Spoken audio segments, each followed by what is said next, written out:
The carriage wheel cracked against a stone in the road, and Elena Whitmore was thrown forward so hard her forehead nearly struck the seat in front of her.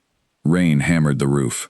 Somewhere ahead, a horse screamed, and the whole carriage tilted before the driver wrestled it back onto the muddy track. Elena gripped the strap above the window and held her breath until the wheels found solid ground again. She had not expected her first hour near Ashcombe Hall to feel like a battle, but everything about this journey had been strange from the start. The letter offering her the position had arrived without warning, addressed in a hand so sharp it looked angry even on paper. The pay was too generous for a governess. The instructions were too few. And when she had asked the coachman, back at the posting inn, what the new Earl of Rathmore was like, the man had simply looked at her, shaken his head, and said nothing at all. Now, as the carriage rolled through iron gates taller than any she had seen in her life, Elena understood the silence a little better. Ashcombe Hall rose out of the storm like something carved from a nightmare. All black stone and narrow windows, lit only by a single lantern burning beside the great front doors. She had heard whispers in London about the Earl of Rathmore, that he had returned from the continent a changed man after his brother's sudden death, that he did not receive guests, that the servants who left his employment did so quickly, and did not speak of why. Elena told herself these were only stories. She needed this position. She needed the roof over her head and the wages in her pocket, because the alternative, the life she would return to if she failed here, was one she could not bear to think about. So she stepped down from the carriage, into the driving rain, lifted her chin, and walked toward the door as though she were not afraid at all. A footman let her in without a word. The entrance hall was vast and cold, lit by candles that seemed to shrink rather than fight the darkness pressing in from every corner. Portraits lined the walls, generations of Ashfords staring down with the same sharp, unreadable eyes. Elena's boots left wet prints on the black and white floor as she followed the footman deeper into the house, past closed doors, past a staircase that curved up into shadow, until they reached a small parlor where a fire at least was burning. "Wait here," the footman said. "His lordship will send for you when he is ready."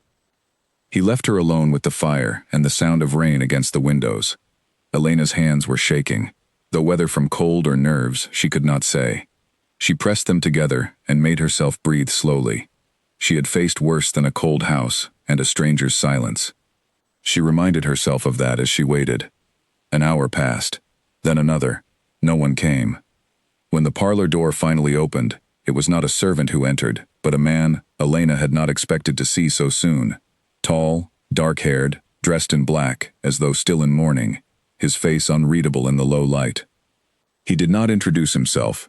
He did not need to.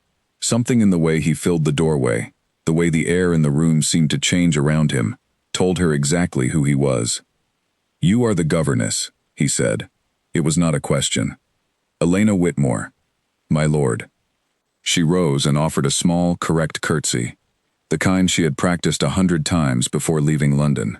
"I understand I am to begin with the children tomorrow." He studied her for a long moment, his gaze moving over her damp traveling dress, her plain bonnet, the modest case at her feet, as though cataloging every detail and finding each one lacking. Elena had been looked at this way before, by employers who wondered whether a woman with no fortune and no family name could possibly be trusted with anything of value. She kept her expression calm and waited. "You look tired," he said at last, and there was something in his voice, not quite unkind, but close to it, a coolness that seemed worn into him like a habit. "The children rise early. I trust that will not be a difficulty for someone in your position." "It will not, my lord." "Good." He turned toward the door, then paused, glancing back at her with an expression she could not read. "Mrs. Hartley will show you to your room. I would advise you not to wander the house after dark. It is easy to become lost here, and I have little patience for governesses who cannot follow simple instructions." He left before she could answer. Elena stood alone in the parlor, listening to his footsteps fade down the corridor, and felt something settle in her chest that was not quite fear and not quite anger, but a mixture of both. She had traveled 2 days through storm and mud to reach this house, and in the span of a few minutes, the master of it had managed to make her feel like an intruder in her own new home. Mrs. Hartley arrived soon after, a stout woman with kind eyes and a brisk manner, who led Elena up the curving staircase and through a maze of corridors to a small but comfortable room near the nursery. "Don't mind his lordship," the housekeeper said quietly, setting down Elena's case. "He was not always so cold. Losing his brother the way he did, it changed something in him. He does not mean to frighten you." "I am not frightened," Elena said, though she was not entirely certain that was true. Mrs. Hartley gave her a look that suggested she did not quite believe her either, but she said nothing more on the subject. Instead, she explained the household routines, the location of the nursery, the names of the 2 children Elena would be teaching: Henry, who was 10 and full of questions, and Beatrice, who was 7 and had not spoken more than a few words to any stranger since her father's death. "Their father?" Elena asked carefully. "The old Earl, Lord Charles. He died of a fever not 8 months past, God rest him, and his lordship inherited the title he never wanted." Mrs. Hartley's voice dropped lower, though there was no one else in the room to hear. "There are those in the family who say Lord Julian was glad of it. I do not believe a word of that myself. But grief does strange things to a man, and strange things to a house." Elena said nothing, but she filed the words away carefully, the way she filed away every piece of information that might help her survive in a new and difficult place. She had learned long ago that knowledge was its own kind of protection. That night, after Mrs. Hartley had gone and the candle beside her bed had burned low, Elena lay awake listening to the storm outside and the strange creaks and sighs of the old house settling around her. She thought of her father, gone 3 years now, and the small dusty study where he had taught her Latin conjugations before she could properly write her own name in English. She thought of the life she had once imagined for herself, a life of books and learning that had been taken from her long before she ever set foot in this cold, forbidding house. And she thought, with a shiver she could not entirely blame on the weather, of the Earl's dark eyes studying her as though she were a puzzle he intended to solve and discard. She did not yet know that in less than a week she would stand in this house's grandest room, surrounded by strangers in silk and jewels, and answer that same man's cruelty in 3 languages he never imagined she would understand. She did not know that the words he was about to speak, meant to wound her in a tongue he believed was locked safely away from her, would instead crack open everything he thought he knew about the world, and about himself. She knew only that morning would come soon, that 2 children were waiting to meet her, and that whatever waited for her in this house, she intended to survive it. The next morning arrived gray and quiet, the storm having exhausted itself sometime before dawn.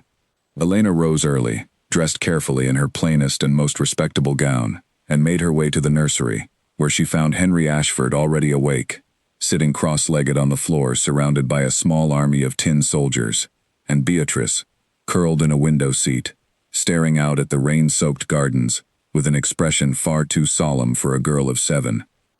"You must be the new governess," Henry said, looking up at her with open curiosity. "The last one left, after only a fortnight. She said the house gave her nightmares." "Did it give you nightmares?" Elena asked, crouching down to his level. Henry considered this seriously, the way children often consider questions adults expect them to answer quickly. "Sometimes, but I think that is only because it is very old, and old houses make noises. Beatrice does not like the noises." Elena glanced toward the window seat, where Beatrice had not moved, had not even turned to look at her. "Good morning, Beatrice," she said gently. "My name is Elena. I am very glad to meet you." The girl said nothing. She only pulled her knees closer to her chest and kept her eyes on the gray gardens beyond the glass. Henry sighed, the sigh of an older brother long accustomed to translating for a sister who would not speak. "She talks sometimes," he said, "just not to people she does not know. It is not because she is unkind, it is because of Papa." Elena felt something in her chest tighten, a familiar ache she recognized from her own childhood losses. "I understand," she said quietly. "Grief can take away words for a while. It is not something to be ashamed of." For the first time, Beatrice turned her head, just slightly, just enough to look at Elena with wide, uncertain eyes, as though surprised that a grown woman would say such a thing to her instead of scolding her for her silence. Elena smiled, a small, patient smile, and did not press further. She had learned long ago that trust could not be demanded, it could only be earned, slowly, one honest moment at a time. The morning passed in small victories. Henry proved bright and eager, racing through his letters and numbers with the restless energy of a boy who found the world endlessly interesting. Beatrice remained quiet, but by midday she had crept close enough to watch Elena sketch simple pictures on a slate, and once, when Elena drew a small rabbit with exaggerated ears, the corner of the girl's mouth twitched upward in something that was almost, though not quite, a smile. It was in the middle of this fragile, hopeful morning that the nursery door opened without warning, and the Earl of Rathmore stepped inside. He filled the doorway the same way he had filled the parlor the night before, dark and imposing, his expression giving away nothing. Henry scrambled to his feet immediately, straightening with the instinctive obedience of a child raised to respect authority. Beatrice shrank back toward the window seat, though Elena noticed she did not look away from her uncle entirely, as though some part of her still hoped he might come closer. "Uncle Julian," Henry said, "Miss Whitmore has been teaching us sums. I did all of them correctly. Did you?" The Earl's gaze moved past the boy, settling instead on Elena, cool and assessing. "And how do you find your new pupils, Miss Whitmore?" "They are a credit to their family, my lord," Elena said carefully, rising from where she had been sitting on the floor beside Beatrice. "Henry has a quick mind, and Beatrice has been most attentive." Something flickered across the Earl's face at the mention of his niece's attentiveness, gone too quickly for Elena to name it. Grief, perhaps, or guilt. He did not look at Beatrice directly, and the girl, Elena noticed, did not look at him either, as though some invisible wall stood permanently between them.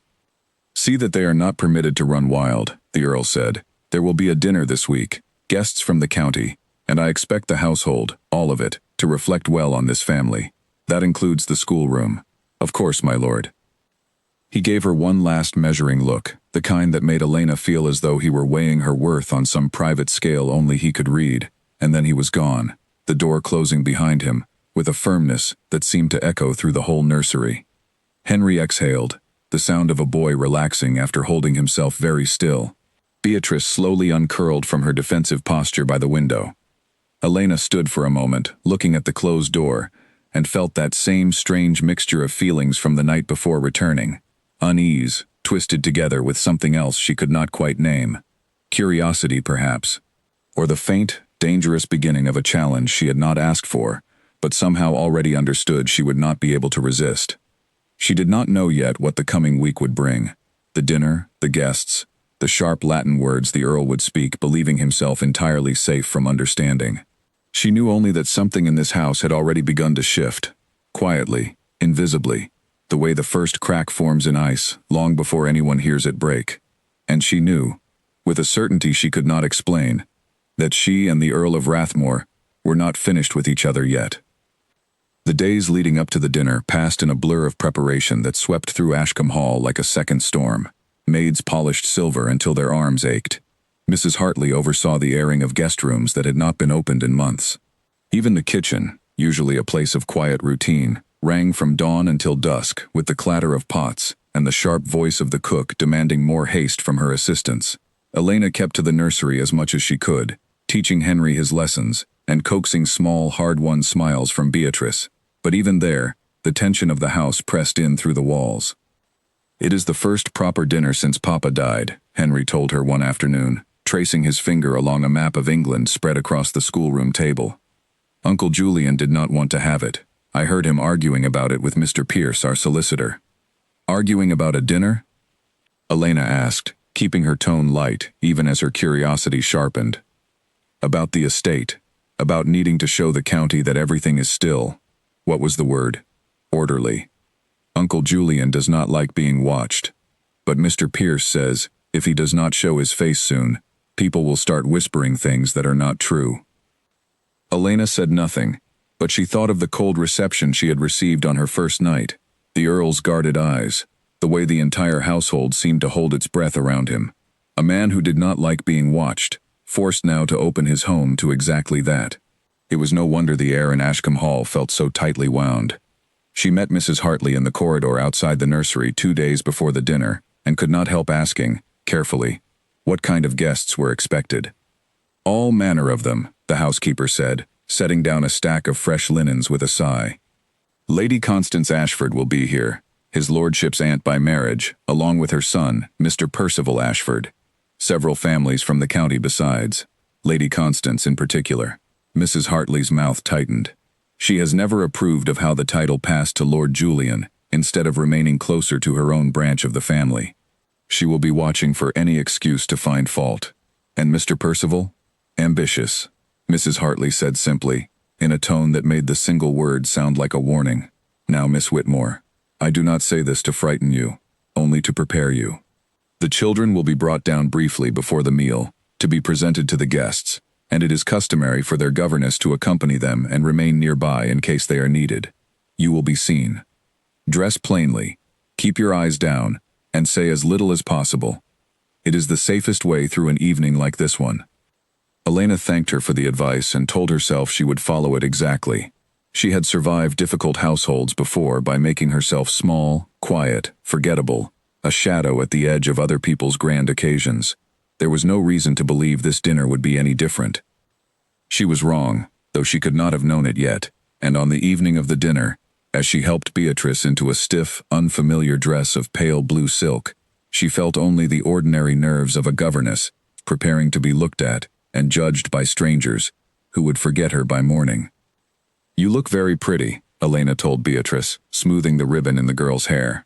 Beatrice studied herself in the small looking-glass, with the same solemn seriousness she brought to everything, then looked up at Elena, and, in a voice so quiet it was almost lost beneath the sound of the wind outside, said, "Will you stay close to me?" It was one of the longest sentences Elena had heard from her in the week since her arrival, and something in her chest ached with tenderness at the sound of it.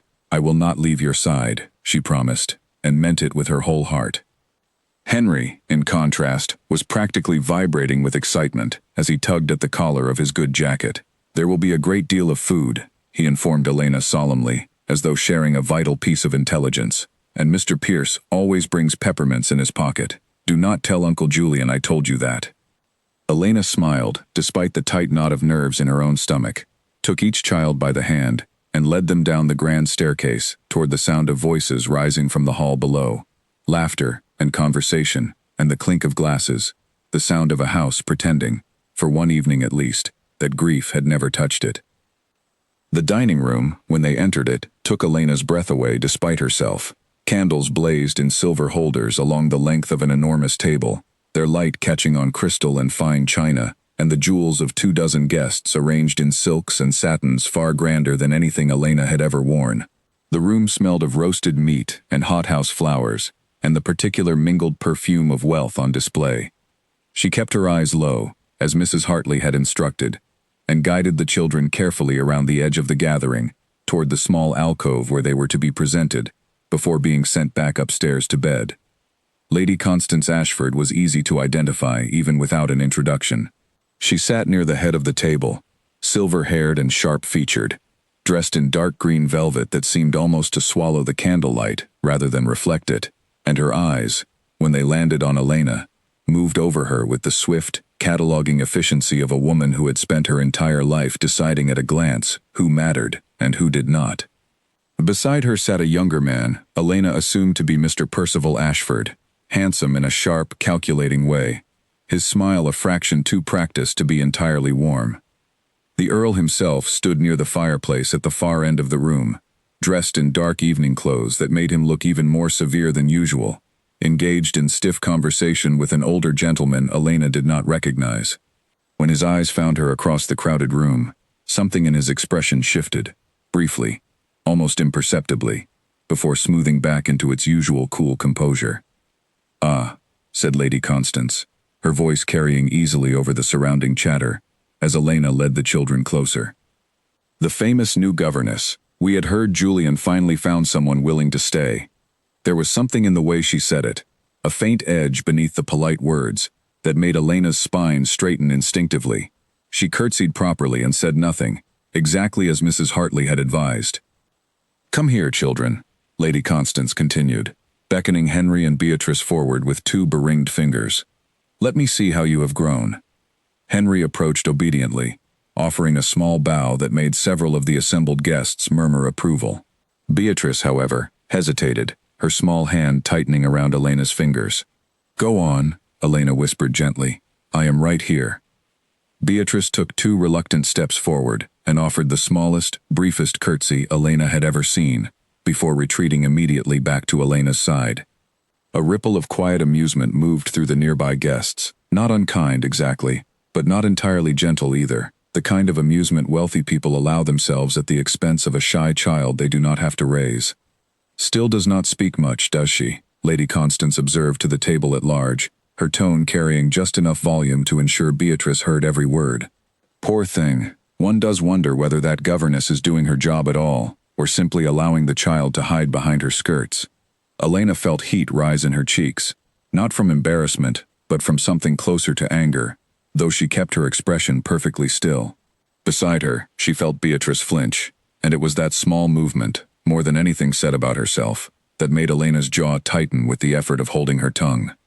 It was the Earl who spoke next, crossing the room with the unhurried authority of a man used to commanding attention without raising his voice. "Beatrice does not need to perform for an audience to prove her worth," he said, his tone even, though Elena caught the faint edge beneath it, the same edge Lady Constance had used moments before, turned now in the opposite direction. "Miss Whitmore, you may take the children up now. It is past their bedtime in any case."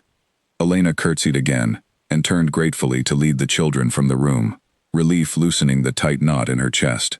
She had nearly reached the door when Lady Constance's voice rose once more, this time directed, with deliberate casualness, at her nephew. "Really, Julian, I do not understand why you insist on employing governesses so far beneath the family's standing. Surely a woman of proper breeding could be found, someone who might actually improve the children's prospects, rather than some anonymous creature plucked from goodness knows where." A hush spread across the nearest portion of the table, the particular silence that falls when a room senses a confrontation brewing beneath polite words.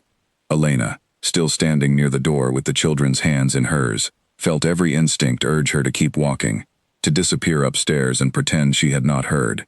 But something in her, some stubborn thread inherited from a father who had never once taught her to make herself smaller than she was, made her pause instead.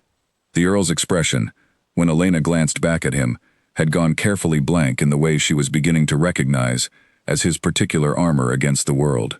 He looked at his aunt for a long moment, then, to Elena's surprise, his gaze slid sideways to find her own across the crowded room. Something calculating moved behind his dark eyes, and when he spoke again, it was not in English at all. "No light mirari," he said, his Latin smooth and unhurried, spoken with the easy confidence of a man who had learned it in a schoolroom decades ago and never expected to need it in front of an audience like this one. "Do not marvel at my aunt's manners. She was raised believing rudeness, dressed in fine velvet, is somehow not rudeness at all." A faint, humorless smile touched his mouth, as several of the guests exchanged confused glances, clearly recognizing the language but not its meaning. "As for the governess," he continued, his eyes flicking briefly, deliberately toward Elena, "she is pathetic, certainly. In the oldest sense of the word, suffering. A woman who suffers silently and asks for nothing.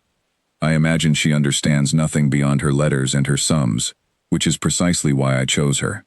A clever woman would ask questions I have no wish to answer." He said it lightly, almost carelessly, the way a man might toss aside a comment he assumed would vanish into the air, unheard and unremembered, meant only for the small handful of guests who might recognize the language and share a private, knowing smile at his cleverness. Several of them did exactly that, hiding smiles behind wine glasses, clearly delighted by what they took to be a private joke shared at the expense of the silent foreign servant standing near the door. Elena stood very still. She felt the words land, felt the sting of them, pathetic, suffering, nothing beyond her letters, spoken so casually, so certain of her ignorance, in a room full of people who assumed, exactly as he did, that a governess could not possibly understand the language of scholars and gentlemen. For one long moment, the old instinct rose in her, the instinct to swallow the insult, to lower her eyes, to lead the children upstairs, and let the moment pass unchallenged, as she had let so many moments pass unchallenged, in the 3 years since her father's death had stripped her of every protection she had once taken for granted. But she thought of her father's small, book-lined study, of long winter evenings spent conjugating verbs by candlelight while he told her, again and again, that no one could ever take away what she carried inside her own mind. She thought of Beatrice's small hand, trembling now in her own, flinching from a room full of people who found her silence amusing. And something in Elena, some quiet, long-buried fire, decided in that instant that she was finished making herself small. She released Henry's hand gently, guided Beatrice half a step behind her, and turned to face the Earl of Rathmore directly, her chin lifted, her voice clear, and carrying easily across the suddenly quiet room. "Miserabilis non sum, Domine," she said, her Latin flawless, unhurried, each syllable placed with the precision of a woman who had spoken this language before she had fully mastered her own native tongue. "I am not pathetic, my lord. Et si aliquid disco, id est, quomodo homines, vere sint, non quales, videri velent." And if I am learning anything here, it is not letters or sums, but how people truly are, rather than how they wish to appear. The silence that followed was absolute. Somewhere near the head of the table, a wine glass clinked softly against a plate, as someone set it down too quickly. Lady Constance's mouth had fallen slightly open. Mr. Percival Ashford's practiced smile had frozen entirely, and the Earl of Rathmore stood utterly motionless, his dark eyes fixed on Elena with an expression she had not yet seen on his face in the week she had known him, something between disbelief and something else, something rawer and far more dangerous to name. Elena did not stop there. She felt the eyes of the entire room upon her now, felt the old fear rising alongside a new, fierce satisfaction, and she let both feelings carry her forward rather than silence her. "Je ne suis pas non plus quelqu'un que l'on peut réduire au silence si facilement," she continued, switching smoothly into French, her voice steady even as her heart hammered against her ribs. "Nor am I someone so easily silenced." A few guests further down the table, those who understood French even if they had missed the Latin, straightened in their seats, exchanging startled glances. And then, because she was not yet finished, because 3 years of swallowed anger had finally found their way to the surface and refused to be swallowed again, Elena drew a breath and spoke a final sentence, this time in Greek, the language her father had loved best of all, the language he had taught her from a small, worn volume of Homer he had carried with him since his own boyhood. "Kai gnosomai, hoti he aletheia, ok esti dia glosson crypte," she said, the ancient syllables falling strange and beautiful into the stunned silence of the dining room. "And I will know that truth cannot be hidden by language alone." For a long, suspended moment, no one in the room moved at all. Then Lady Constance's fan clattered onto the table, and the spell broke into a low murmur of astonished voices rising all around them, and Elena, still holding Beatrice's small, trembling hand, watched the Earl of Rathmore's carefully constructed composure crack open, just slightly, just enough for her to see, underneath it, something that looked remarkably like the beginning of respect. Elena did not wait to see what came next. The moment the murmur of astonished voices rose loud enough to cover her movement, she gathered the children close and swept them from the dining room, up the grand staircase, and into the safety of the nursery, her heart pounding so hard she feared the children could hear it. Henry was practically bursting with questions, his eyes wide with the particular delight of a boy who has just witnessed something extraordinary and does not yet understand why the adults around him seemed so shaken by it. "What did you say?" he demanded, bouncing on his toes, as Elena helped him out of his good jacket. "Was it Latin? You spoke Latin, and French, and something else entirely. I have never heard anything like it." Uncle Julian's face. "Did you see his face?" "I saw it," Elena admitted, her hands not quite steady, as she folded the small jacket over her arm. "Henry, it is time for bed. We can talk about lessons in the morning." "But you were wonderful," Henry insisted, refusing to be redirected. Lady Constance looked as though she had swallowed a lemon whole. Despite herself, despite the tight, anxious knot still lodged beneath her ribs, Elena felt the corner of her mouth twitch upward. "That is not a kind thing to say about your great-aunt." "It is true, though." "True things are not always kind things to say aloud," Elena told him, though she privately agreed with every word. She turned to check on Beatrice, who had climbed into her own small bed and was watching Elena with an expression far too thoughtful for a child of 7. "Are you well, Beatrice?" The girl nodded slowly. Then, in that same quiet voice Elena was only beginning to hear more often, she said, "You were not afraid." "Even when everyone was looking." "I was very afraid," Elena admitted honestly, sitting on the edge of the narrow bed and smoothing the blanket over Beatrice's shoulders. "But sometimes we must speak, even when we are afraid. especially when someone has said something unkind and untrue, about ourselves or about someone we love. Beatrice considered this with her usual gravity, then reached out and, for the first time since Elena had arrived at Ashcombe Hall, wrapped her small arms around Elena's neck in a brief, fierce hug before releasing her and settling back against her pillow. Elena sat very still for a long moment afterward, blinking back an unexpected sting of tears, before rising to see both children properly settled for the night. It was nearly an hour later, after the house had grown quiet, and the last of the dinner guests could be heard departing in a clatter of carriage wheels on the gravel drive below, that a soft knock sounded at the nursery door. Elena, who had been sitting near the banked fire mending a small tear in one of Beatrice's dresses, rose quickly and opened it to find not Mrs. Hartley, as she had expected, but the Earl of Rathmore himself, standing in the dim corridor with an expression she had never seen on his face before, something unguarded, almost hesitant. "My lord," Elena stepped back automatically, though her heart had begun hammering again at the unexpected sight of him.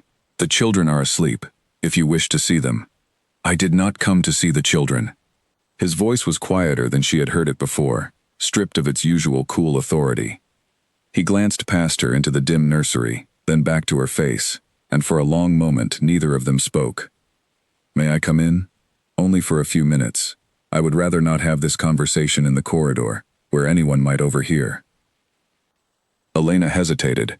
Every instinct honed by 3 years of careful, guarded survival told her to refuse, to insist on propriety, to keep whatever distance remained between herself and a man who held so much power over her position and her future. But she found herself stepping aside regardless, allowing him into the small firelit room, because some other instinct, newer and more reckless, told her that whatever he had come to say deserved to be heard. He did not sit. He stood near the fire instead, his hands clasped behind his back, studying the low flames as though they might offer him the words he was searching for. Elena waited, her own hands folded carefully in front of her, refusing to fill the silence first.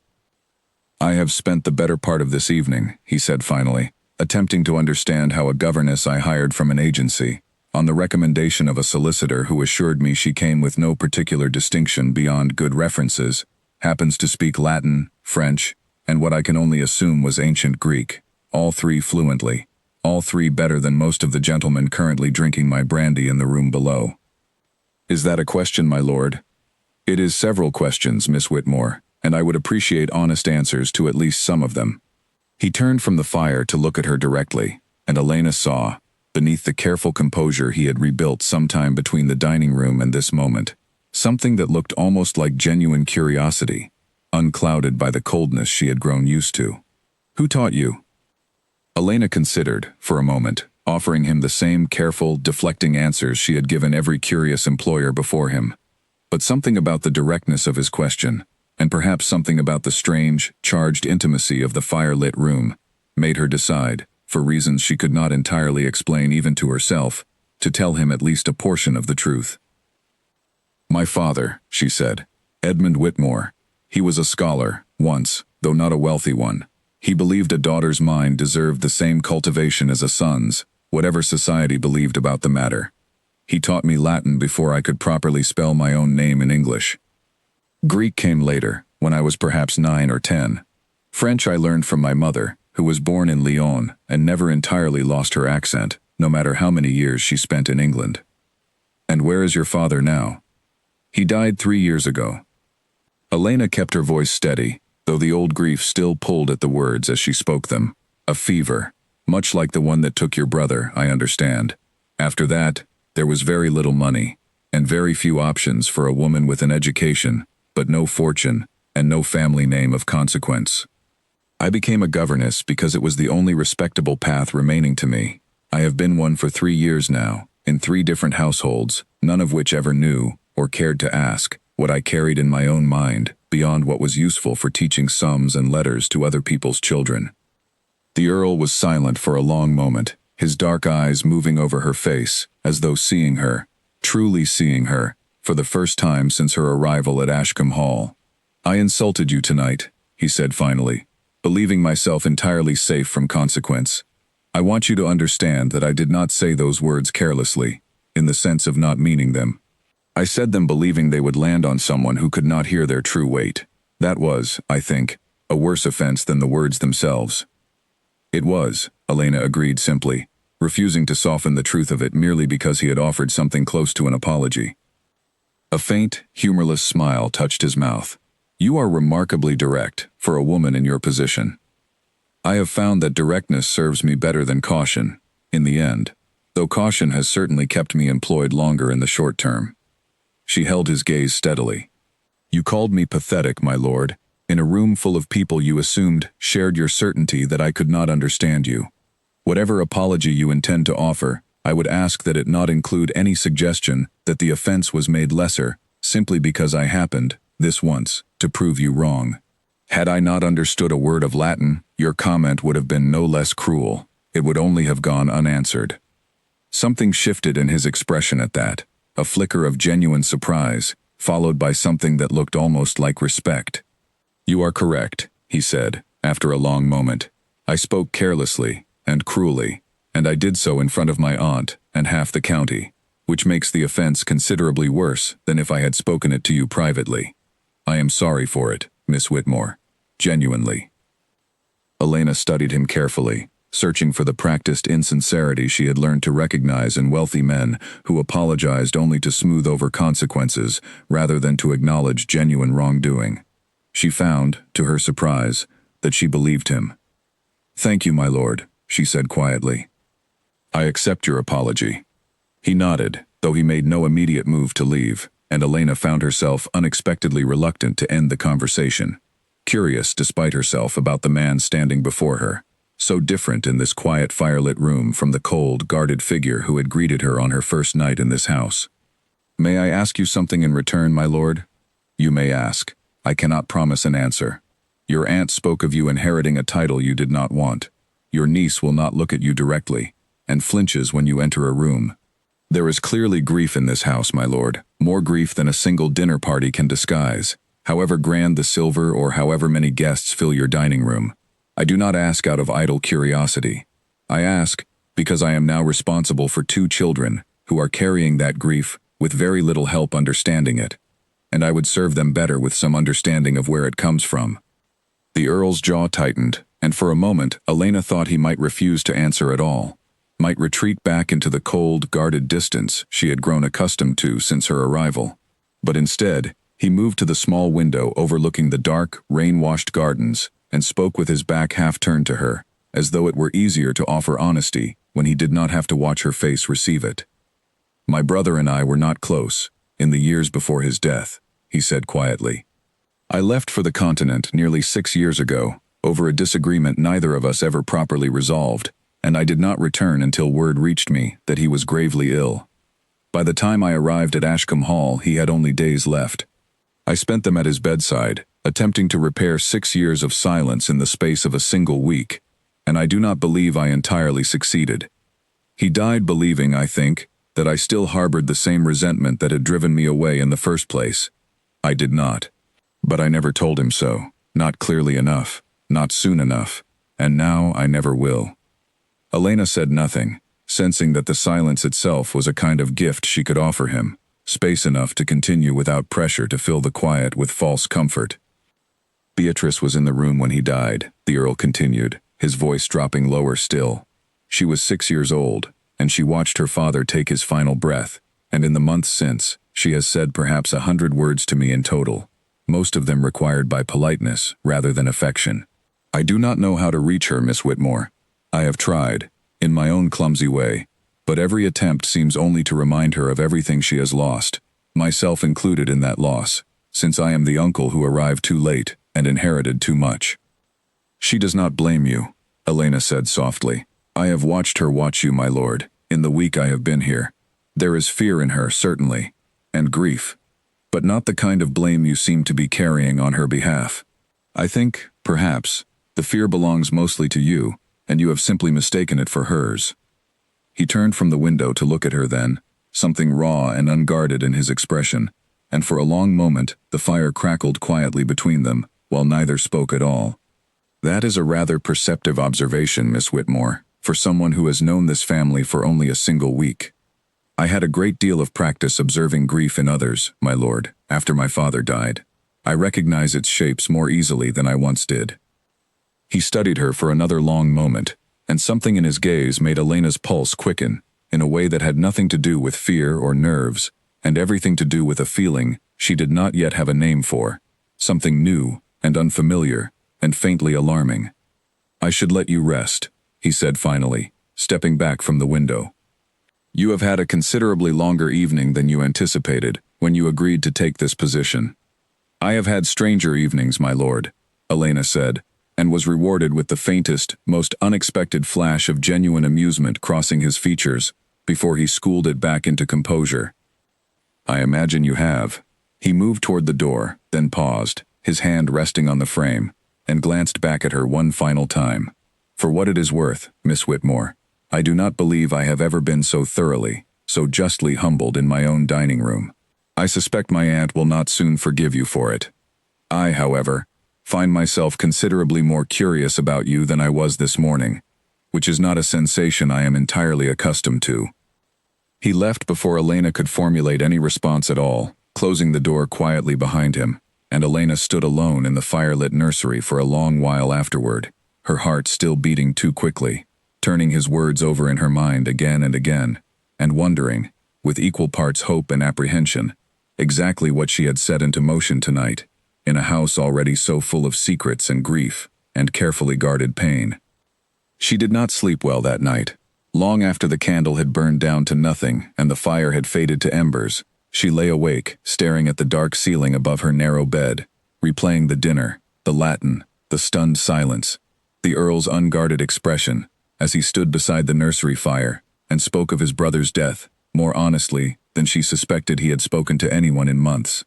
Somewhere below her, in the wing of the house reserved for family, she wondered whether the Earl of Rathmore was equally sleepless, equally unsettled by an evening that had begun with cruelty, and ended, somehow, in something far more complicated and far more dangerous than either of them had intended. She did not yet know that Lady Constance Ashford, several miles away in her own carriage rattling home through the darkness, was already composing a letter in her mind, one intended to discover exactly who Elena Whitmore truly was, and exactly what secrets from her past might be useful in removing her, permanently, from Ashcombe Hall. She did not know that Mr. Percival Ashford, seated silently beside his mother, had watched the entire scene at dinner with a far colder, more calculating interest than his practiced smile had let on, already weighing how a scandal involving the Earl's governess might serve his own long-simmering ambitions toward the family title. Elena knew only that something had shifted tonight, irreversibly, in the careful, guarded world she had built for herself, and that whatever came next, she could no longer pretend to be the small, forgettable shadow she had trained herself to become. 3 days after the dinner, a letter arrived for Elena that she had not expected and did not wish to open. She recognized the handwriting immediately, the careful, old-fashioned script of Mr. Ambrose Fenwick, her father's former solicitor, a man who had helped settle what little remained of the Whitmore estate after her father's death, and who had, out of some lingering sense of obligation, continued writing to her, once or twice a year, with news of matters she would rather have left buried entirely. She read it in the privacy of her small room, sitting on the edge of her narrow bed, with the curtains drawn against the gray afternoon light, and by the time she finished, her hands were trembling. Lady Constance Ashford, it seemed, had wasted no time. Mr. Fenwick wrote that he had received an inquiry, forwarded through a mutual acquaintance in London, asking pointed questions about the Whitmore family, about the exact circumstances of Edmund Whitmore's death, and about certain debts and disputes that had followed it. Someone, the letter made clear, was digging into Elena's past with considerable determination, and Mr. Fenwick, ever cautious, wished to warn her before whatever was uncovered reached her new employer's ears through less friendly channels than his own. Elena set the letter down and pressed her palms against her closed eyes, willing herself not to weep, though the old shame rose in her chest with a force she had not expected after 3 years of careful burial. Her father, Edmund Whitmore, had been a brilliant man, a scholar of classical languages who had once held a respected position, tutoring the sons of a wealthy northern family before his own convictions, and his own stubborn pride, had cost him everything. He had believed, with a passion that bordered on recklessness, that a daughter's education deserved the same investment as a son's, and he had said so, publicly and repeatedly, in an era when such beliefs were considered eccentric at best and dangerous at worst. When Elena was 12 years old, her father had lost his position after a public dispute with his employer, a wealthy baron who had discovered that Edmund Whitmore was teaching his own daughter Latin and Greek alongside the baron's sons, using the family's own books, without permission, believing the knowledge belonged equally to any child eager enough to learn it. The baron had called it theft. He had called Edmund Whitmore a man of dangerous ideas, unfit to educate anyone's children, and he had ensured, through his considerable influence, that no respectable family in the county would hire her father again. The scandal had followed them for years afterward, whispered in drawing rooms and posting inns, the story growing more exaggerated with each retelling, until Edmund Whitmore, once a respected scholar, had become instead a cautionary tale, a man who had ruined his own prospects through pride and impropriety. He had never once expressed regret for what he had done. Elena remembered him saying, more than once, in the years of poverty and diminished circumstance that followed, that he would rather have taught his daughter every language he knew and lost every position in England than have raised her ignorant simply to preserve his own comfortable reputation. She had believed him, had loved him fiercely for it, even as she watched the scandal slowly strip away everything her family had once possessed, their comfortable house, their small savings, eventually even her father's health, worn down by years of scraping together whatever meager income he could find teaching, where no one respectable would admit to employing him. When he died, 3 years ago now, Elena had been left with almost nothing beyond his books, his teaching, and a reputation she had spent every year since, trying carefully to outrun. She had learned quickly that if any prospective employer discovered the full story, discovered that she was the daughter of the scandalous scholar who had once been accused of corrupting a baron's household, she would find no respectable position anywhere in England. And so she had learned to be careful. She had learned to offer only the barest details of her past, to let employers assume whatever convenient, unremarkable story suited them, and to guard the truth of her education as fiercely as any secret she had ever kept. Until 3 nights ago, when she had stood in a grand dining room and let that carefully guarded truth spill out in 3 languages, in front of 24 witnesses, because a man's cruelty had finally outweighed her own caution. She had known, even as she spoke, that there would be consequences. She had simply not expected them to arrive quite so quickly, or through quite so determined an adversary, as Lady Constance Ashford clearly intended to be. Elena folded Mr. Fenwick's letter carefully and tucked it into the small wooden box where she kept her father's letters, along with the single worn volume of Homer he had left her, the one he had read from every evening of her childhood, the one from which she had drawn the very words she had spoken to the Earl of Rathmore 3 nights before. She sat for a long while, with her hand resting on the closed lid of the box, thinking of her father's stubborn, unshakable pride, and wondered whether she possessed even half of his courage, or whether the fragile new life she had begun building at Ashcombe Hall was already, quietly, beginning to collapse around her. She did not tell the Earl about the letter. She told herself there was no reason to burden him with old scandals that had nothing to do with his household, nothing to do with his children, and every reason to keep the wound as private as she had always kept it. But over the following days, she found herself watching the household with new wariness, noting which servants seemed to whisper a little too eagerly when she passed, which guests from the dinner sent follow-up notes to the house inquiring, with elaborate politeness, after the peculiar and unusually educated new governess. Henry, blessedly oblivious to the currents moving beneath the surface of the household, remained delighted by the entire episode, peppering Elena with questions about Latin grammar, and demanding, with great seriousness, that she teach him at least enough Greek to impress his tutors when he was eventually sent away to school. Beatrice, too, seemed subtly changed since the dinner, speaking more often now, small unprompted observations offered in her quiet voice, as though Elena's willingness to speak boldly in that crowded room had given the girl permission to find her own voice again, slowly, one careful word at a time. It was this small, hard-won progress with Beatrice that steadied Elena most in the days that followed, that reminded her, whenever fear and old shame threatened to overwhelm her, exactly why she had come to Ashcombe Hall in the first place, and exactly what she stood to lose if Lady Constance's inquiries bore the fruit the older woman clearly hoped for. The Earl, for his part, seemed to have undergone some quiet transformation of his own since the dinner. He appeared in the nursery more frequently now, not merely to issue instructions or inspect the children's progress, but to linger, asking Henry about his lessons with genuine interest, sitting for long minutes in patient silence beside Beatrice as she worked through her letters, as though slowly, carefully, rebuilding a bridge he had allowed to crumble in the months since his brother's death. Once, Elena found him standing in the nursery doorway in the late afternoon, watching Beatrice read aloud from a simple storybook with unexpected confidence, and when he caught Elena's eye, something passed between them, unspoken but unmistakable, a shared recognition of how far the girl had come in so short a time, and perhaps, though neither said it aloud, a shared understanding that Elena herself was the reason for it. "You have done more for her in a fortnight," the Earl said quietly, once Beatrice had returned her attention to her book, "than I have managed in 8 months of trying."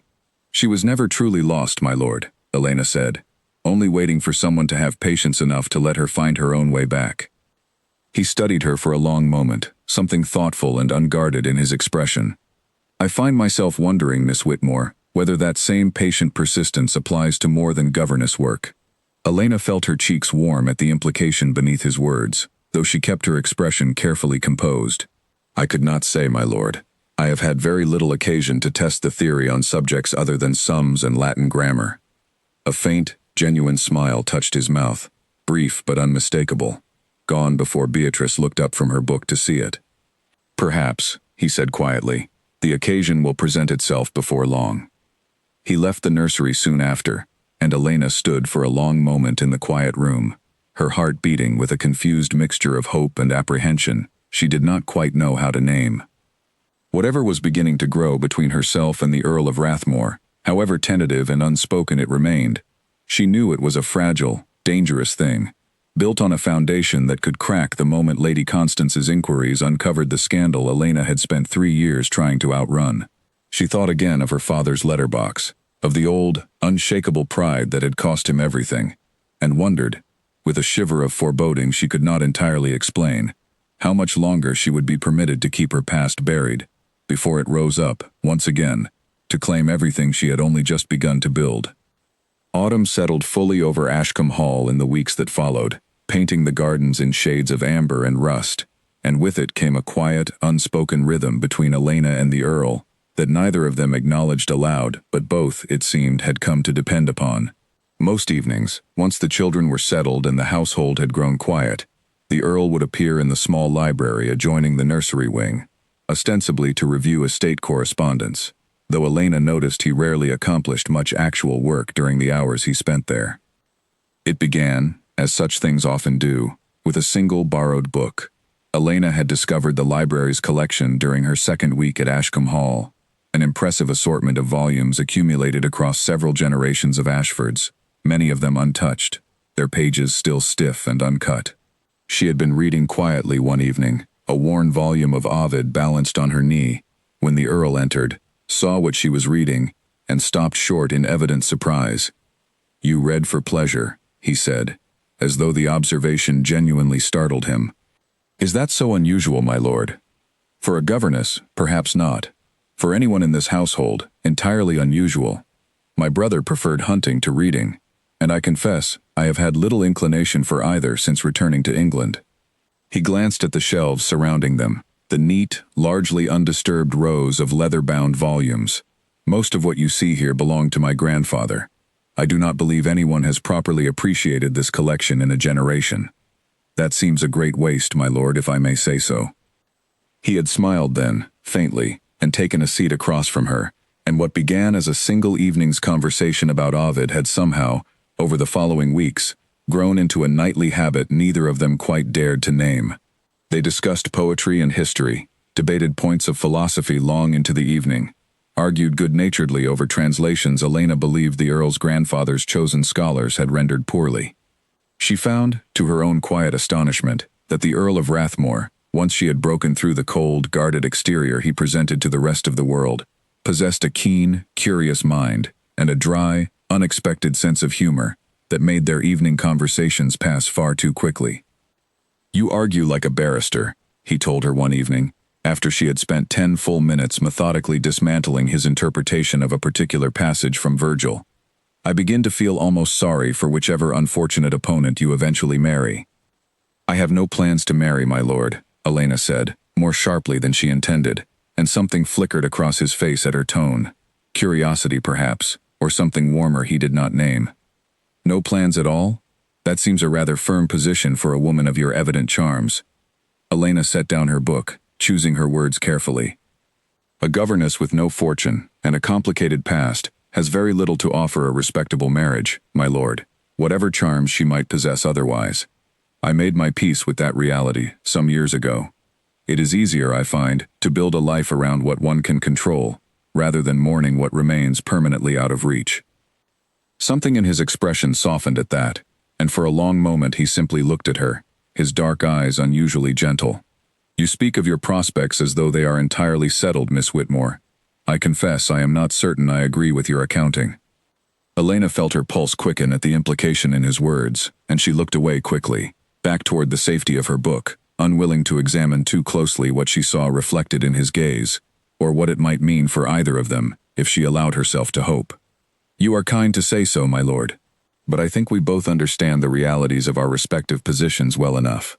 He did not press the matter further that evening, though Elena noticed, in the weeks that followed, that his visits to the library grew more frequent rather than less, and that their conversations began to wander, gradually, into territory far more personal than poetry and translation. He told her, one rainy evening, about his years abroad, the restless wandering that had followed his falling out with his brother, the various cities where he had tried and failed to outrun a grief and guilt he had not yet learned to name. She told him, in careful, measured pieces, about her mother's death when Elena was still a girl, about the long, lonely years of her father's declining fortunes, though she was careful, always, to avoid any mention of the exact scandal that had caused those fortunes to decline in the first place. It was Henry, with the particular bluntness of a 10-year-old boy, entirely unconcerned with adult subtlety, who first gave voice to what the rest of the household had already begun to whisper. "Do you think Uncle Julian likes you?" he asked Elena one afternoon, apropos of nothing, while she helped him with a particularly stubborn arithmetic problem. "He comes to the nursery wing every evening now. He never used to come at all, before you arrived. Your uncle takes his responsibilities as your guardian very seriously, Henry. That is all." "Meg says it is more than that," Henry continued, undeterred by Elena's attempt at redirection. Margaret Doyle, the young housemaid who assisted with the nursery wing, had become something of a quiet ally to Elena in recent weeks, though evidently not quiet enough to keep her own observations from reaching the children's ears. "She says the whole household is talking about it. She says Mrs. Hartley told the cook that his lordship has not smiled so much since before Papa died." Elena felt heat rise in her cheeks, and busied herself unnecessarily with straightening Henry's slate and chalk. "Servants' gossip is not always reliable, Henry, and it is not something you should repeat, particularly not to your uncle, or to any of the guests who visit this house." Henry, sensing correctly that he had touched upon a subject Elena found genuinely uncomfortable, wisely let the matter drop, though the observation lingered in Elena's mind for the rest of the day, unsettling in its accuracy. She had told herself, for weeks now, that the growing warmth between herself and the Earl was simply the natural product of shared intellectual interests, of two lonely, guarded people finding unexpected companionship in a household still heavy with grief. She had told herself this so many times, in fact, that she had very nearly believed it, until Henry's innocent observation forced her to confront what she had been quietly avoiding, that whatever was growing between herself and Julian Ashford had long since moved beyond simple companionship, into territory considerably more dangerous. That evening, in the library, she found herself watching him more closely than usual as he read, noting the small, unconscious habits she had come to recognize over the past weeks, the way he tucked a loose strand of dark hair behind his ear when he concentrated, the faint furrow that appeared between his brows when he encountered a passage he disagreed with, the low, warm sound of his laugh, rare but genuine, when something in their conversation genuinely delighted him. She noticed, too, the way his eyes lingered on her sometimes, when he believed she was absorbed in her own reading, a warmth in his gaze that had nothing to do with poetry or philosophy at all. "You are staring at me, Miss Whitmore," he observed without looking up from his book, a faint smile tugging at his mouth. Elena startled, caught entirely off guard. "I was not, my lord." "You were. I have grown rather attuned to it over these past weeks." He set down his book finally, meeting her eyes directly, and Elena found she could not look away, even as her heart began pounding uncomfortably against her ribs. "May I ask you something, Miss Whitmore, and trust that you will answer honestly, as you always have with me?" "You may ask, my lord. I cannot promise the answer will please you." "Do you regret the evening of the dinner, speaking as you did, revealing everything you had so carefully hidden before that night?" Elena considered the question seriously, turning it over in her mind before answering. "I regret the consequences it may yet bring," she said honestly. "There are people now asking questions about my past that I would have preferred remained unasked. But no, my lord, I do not regret the words themselves. I do not think I could regret finally speaking truthfully, after so many years of careful, exhausting silence. I am glad of that," he said quietly. "Selfishly, perhaps, because I do not believe I would have come to know you at all, not truly, if you had chosen silence that evening instead. I would have continued believing you a quiet, unremarkable governess, and I would have gone on, quite contentedly I imagine, never suspecting how much I was missing in failing to know you properly." The library had grown very quiet around them, the fire burning low, the rain tapping softly against the tall windows, and Elena felt the weight of his gaze settle over her like something almost physical, warm and unsettling and impossible to ignore. "My lord," she began, though she was not entirely certain what she intended to say next. Some instinct, urging caution, even as another, quieter, and far more dangerous instinct, urged her to lean into whatever moment was building between them. "Julian," he corrected softly, "when we are alone like this, I would very much like you to call me Julian." "That would not be proper, my lord." "No," he agreed, a faint, rueful smile touching his mouth. "It would not be proper at all, and yet I find myself, for perhaps the first time in my adult life, considerably less concerned with propriety than I once was." Elena's breath caught, and for a long, suspended moment, neither of them moved, the space between their chairs suddenly charged with something neither had yet dared to name aloud. It was Elena, finally, who broke the silence, rising abruptly from her seat and gathering her book against her chest like a shield. "It grows late, my lord. I should retire before I am missed." He rose as well, though he made no move to stop her, only watched her with an expression of gentle, patient understanding that somehow unsettled her more than any pursuit would have. "Of course, Miss Whitmore. Sleep well." She fled the library with her heart pounding, climbing the stairs to her small room with unsteady steps, and once inside, with the door closed firmly behind her, she pressed her back against the wood and allowed herself, finally, to acknowledge what she had been avoiding for weeks.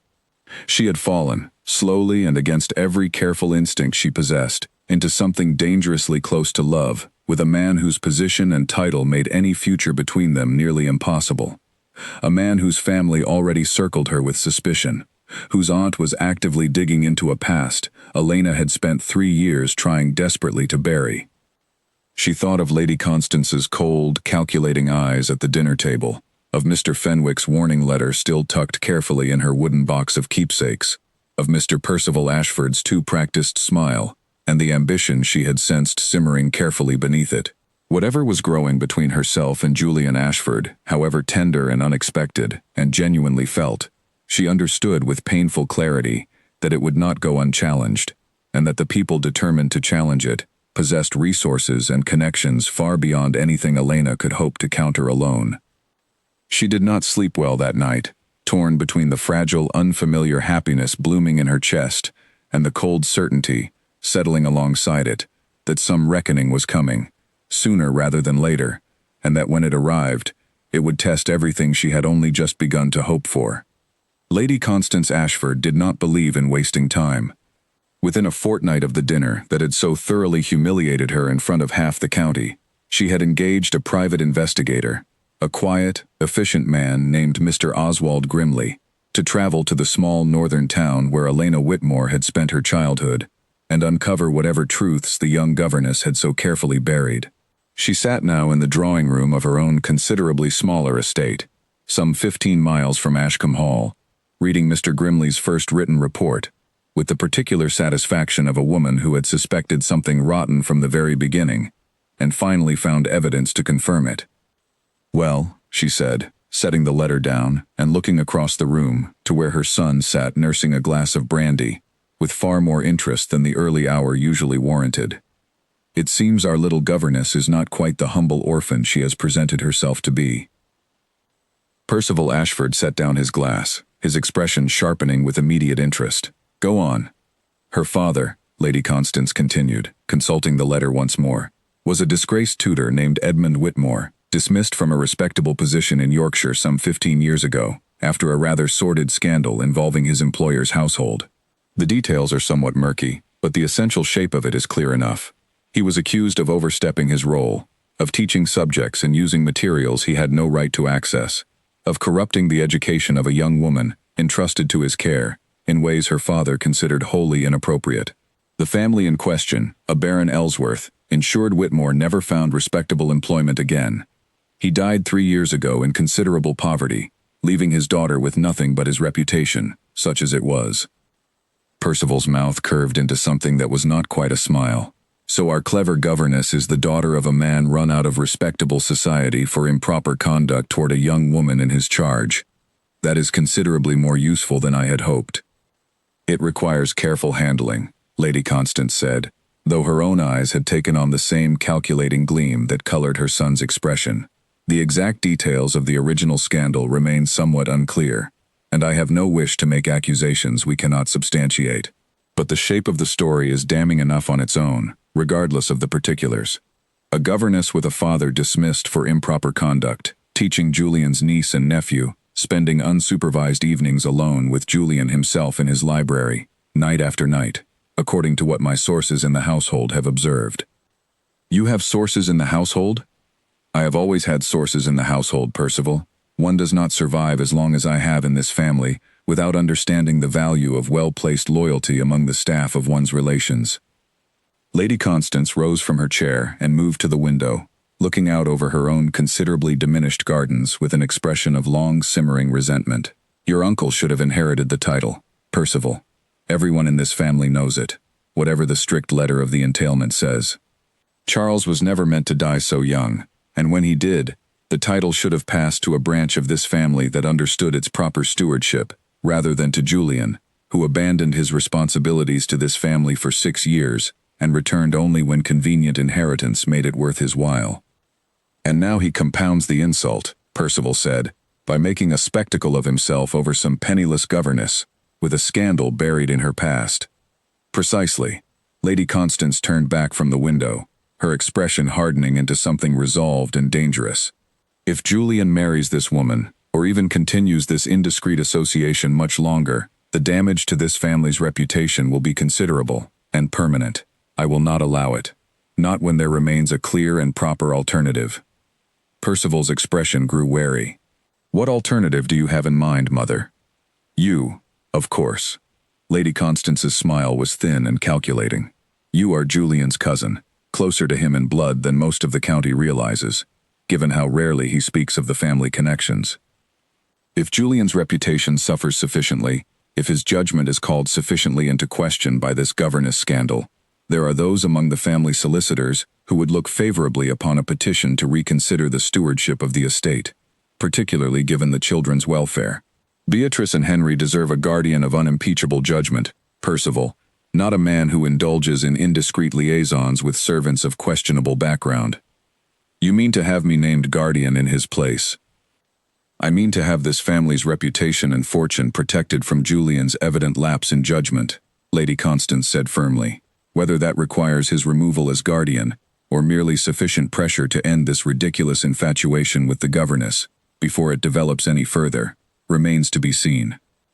But I will not sit idle while Julian Ashford drags this family's name through scandal for the sake of a woman with nothing to recommend her beyond a talent for dead languages, and evidently very loose morals inherited from her disgraced father." Percival considered his mother's words carefully, turning his brandy glass slowly in his hand. He had never possessed his mother's fierce, unwavering conviction regarding the family's proper hierarchy, but he possessed, in ample measure, his own ambition, and the prospect of stepping into a position of considerably greater wealth and influence held undeniable appeal. "What would you have me do?" "For now, Nothing rash, Lady Constance said. Mr. Grimley continues his inquiries, and I expect a fuller report within the fortnight, including, I hope, more precise details of the original scandal involving Whitmore's dismissal. Once we possess the complete picture, we shall determine the most effective way to present it, quietly, to those who matter, in a manner that leaves Julian no honorable alternative but to dismiss the governess entirely and distance himself from any further association with her. If that proves insufficient to correct his judgment regarding his broader responsibilities as guardian, we shall consider more direct measures. And if he refuses to dismiss her, if his attachment proves stronger than his concern for reputation. Lady Constance's expression grew colder still. Then we shall ensure the scandal reaches a wider audience than Julian alone can control, and let society's judgment accomplish what private persuasion could not.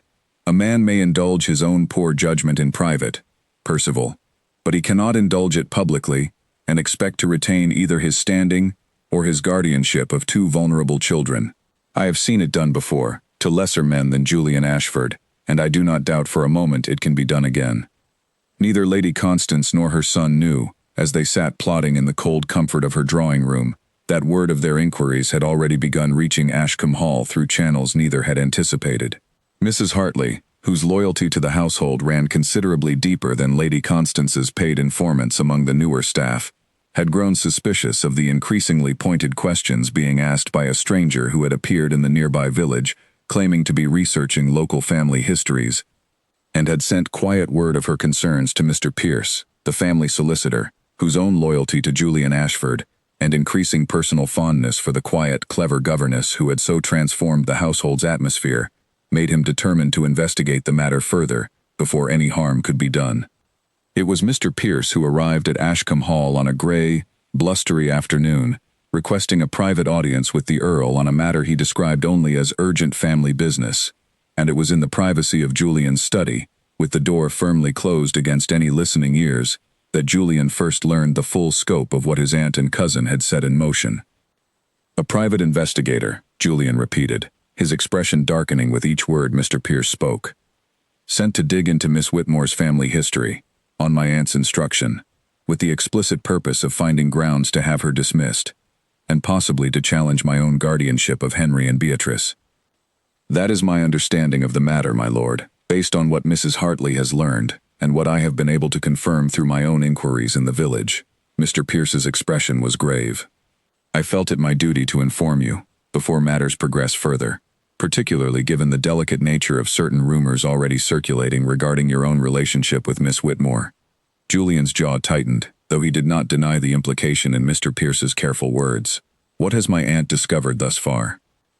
Details regarding Miss Whitmore's father, I believe, and the circumstances of his dismissal from a previous position some 15 years ago. I have not learned the precise nature of what was found, only that Lady Constance appears to believe it sufficient grounds for considerable scandal, should it become widely known. Julian was silent for a long moment, staring out the study window toward the gardens where, he knew, Elena would soon be walking with the children during their afternoon recreation, unaware of the storm his aunt was so carefully assembling against her. I will not allow my aunt to destroy this woman's reputation over some scandal from 15 years past, whatever its precise nature, he said finally, his voice low and resolute. Nor will I allow her to use Henry and Beatrice's welfare as a weapon in what is, at its core, nothing more than a naked grab for influence and inheritance.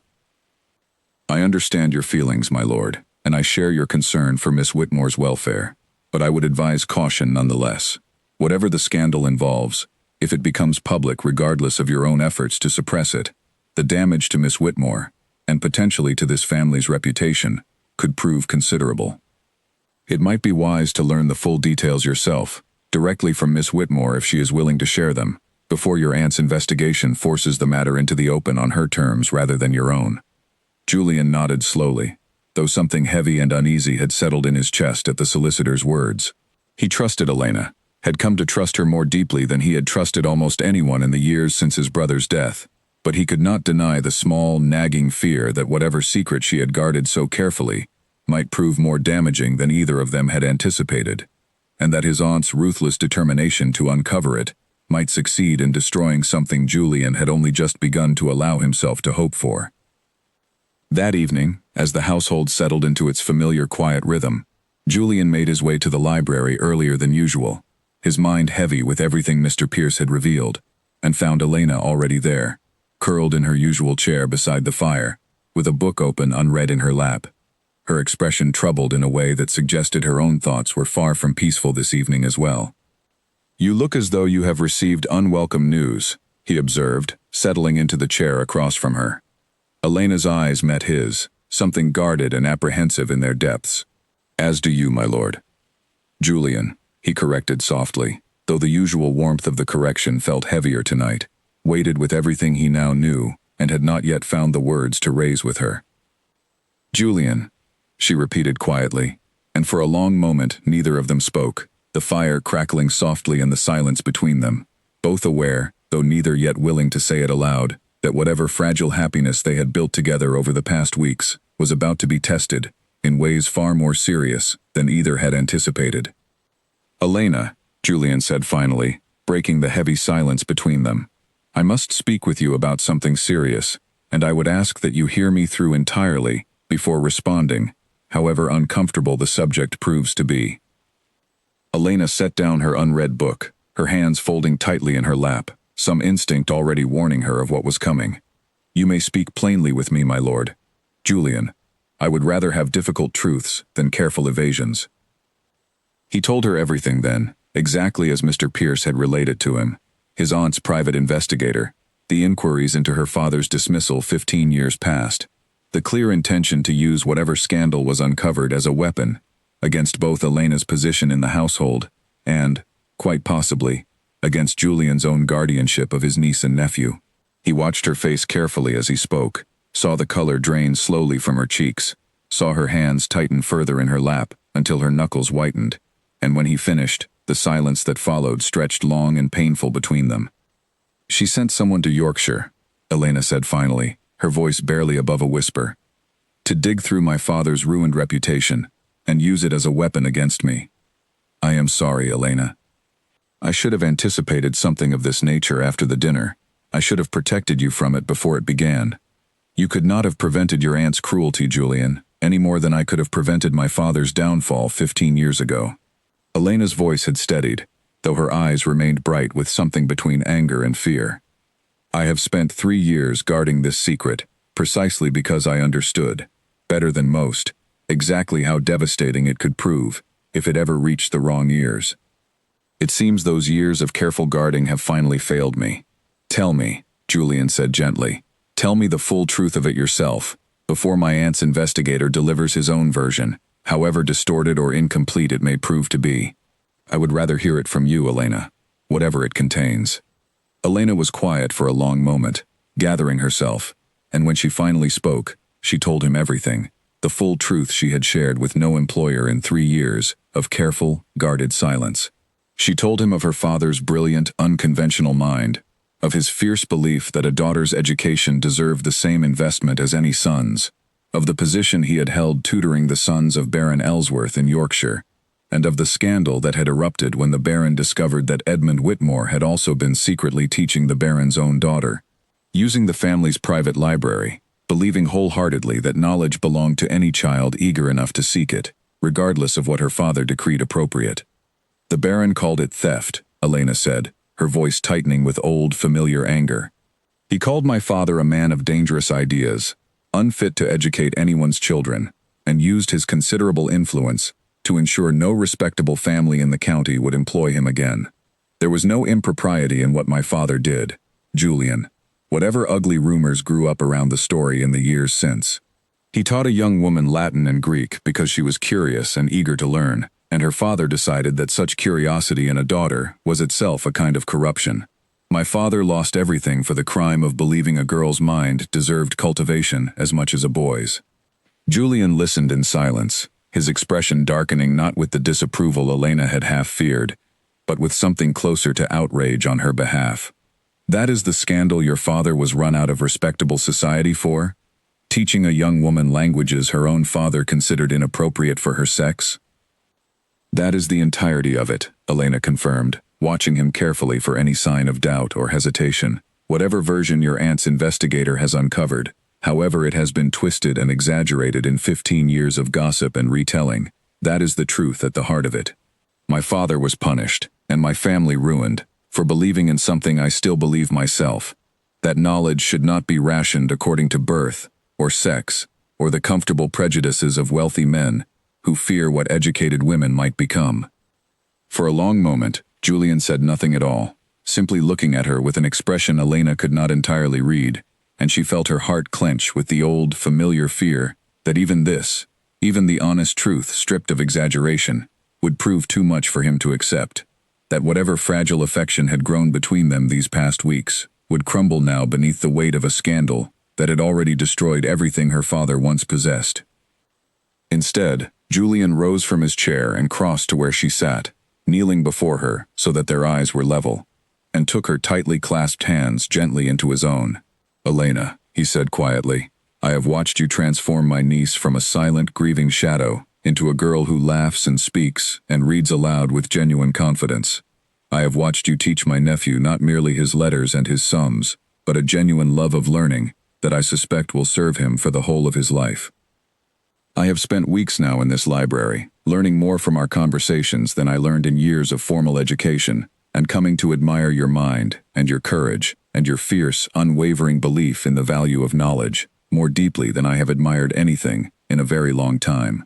If your father's crime was believing that girls deserve to learn as much as boys, then I confess I find myself entirely on the side of the criminal, and considerably less impressed by the wealthy, small-minded baron who destroyed him for it." Elena felt tears rise, unbidden, and did not try to stop them. "You truly believe that?" "I believe it entirely," Julian said firmly, "and I will not allow my aunt to weaponize this old scandal against you. Nor will I permit her to threaten my guardianship of Henry and Beatrice over what amounts to nothing more than her own naked ambition, dressed up as concern for family reputation. Whatever comes next, Elena, I intend to face it standing beside you, not distanced from you out of fear for what society might whisper. Julian, if this becomes public knowledge, if your aunt succeeds in spreading it through the county as she clearly intends, the damage to your own reputation, to the children's standing, could be considerable. I would not have you sacrifice your family's position for my sake." "My family's position," Julian said, with a faint, humorless smile, "has survived considerably worse than a governess with a scandalous, admirable father. I lived 6 years abroad, estranged from my own brother, Elena. I inherited a title I never wanted under circumstances I still grieve daily. I have made my peace with the fact that this family's reputation, whatever remains of it, will survive far greater trials than the truth about who taught you Latin and why." He rose then, drawing her gently up from her chair as well, and for a long moment they stood close together in the firelit library, closer than propriety strictly allowed, and Elena felt something settle in her chest, some fragile, tentative hope she had not permitted herself in years. "I do not know what your aunt intends to do next," she said softly, "but I do not think she will simply abandon her efforts, whatever we decide between ourselves tonight." "No," Julian agreed, his expression turning grave once more. "I do not believe she will. Which means we must prepare ourselves, Elena, for whatever comes. I will speak with Mr. Pierce tomorrow and determine what legal protections exist to secure both your position here and my own guardianship, should my aunt attempt to challenge either through more formal means. In the meantime, I would ask you to trust me, as I have come to trust you, and to believe that whatever storm my aunt intends to raise, we shall weather it together, rather than allow her to divide us through fear or scandal." Elena looked up at him, at the fierce, protective determination in his dark eyes, and felt something inside her, some long-guarded, carefully protected part of herself, finally begin to unclench after years of careful, exhausting solitude.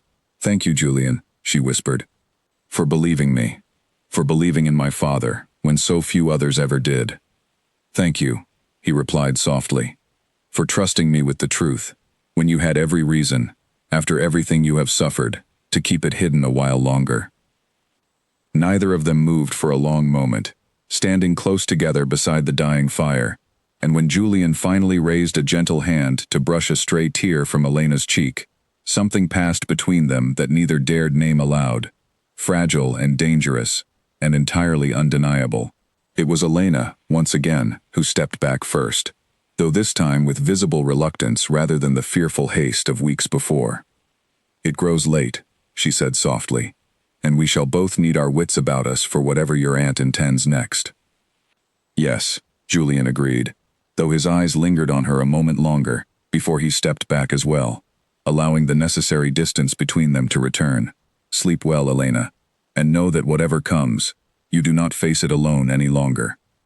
She carried those words with her up the stairs and into her small, quiet room, and for the first time in 3 long years of careful, guarded solitude, Elena Whitmore fell asleep without the familiar weight of loneliness pressing against her chest, though she knew, even as sleep finally claimed her, that Lady Constance Ashford was not a woman who abandoned her schemes easily, and that the true test of everything she and Julian had built together was still, in all likelihood, waiting just beyond the horizon. The blow, when it finally fell, came not in the form Julian had anticipated. He had prepared himself for a quiet letter, a private confrontation, perhaps a carefully worded warning, delivered through some mutual acquaintance in the county. He had not prepared for Lady Constance to arrive at Ashcombe Hall entirely unannounced, on a bright, cold morning in late autumn, accompanied by her son, and by a stack of documents that she carried into the drawing room with the grim satisfaction of a general arriving to accept a surrender. "I trust you have 20 minutes to spare for family business, Julian," she said, settling herself into the best chair in the room without waiting for an invitation, "given how much time you have evidently found for other, considerably less appropriate pursuits." Julian, who had been summoned from his study by an anxious footman warning of his aunt's unexpected arrival, felt his jaw tighten at her tone, though he kept his expression carefully composed as he took a seat across from her. "Say what you have come to say, Aunt Constance. I have little patience for preamble this morning."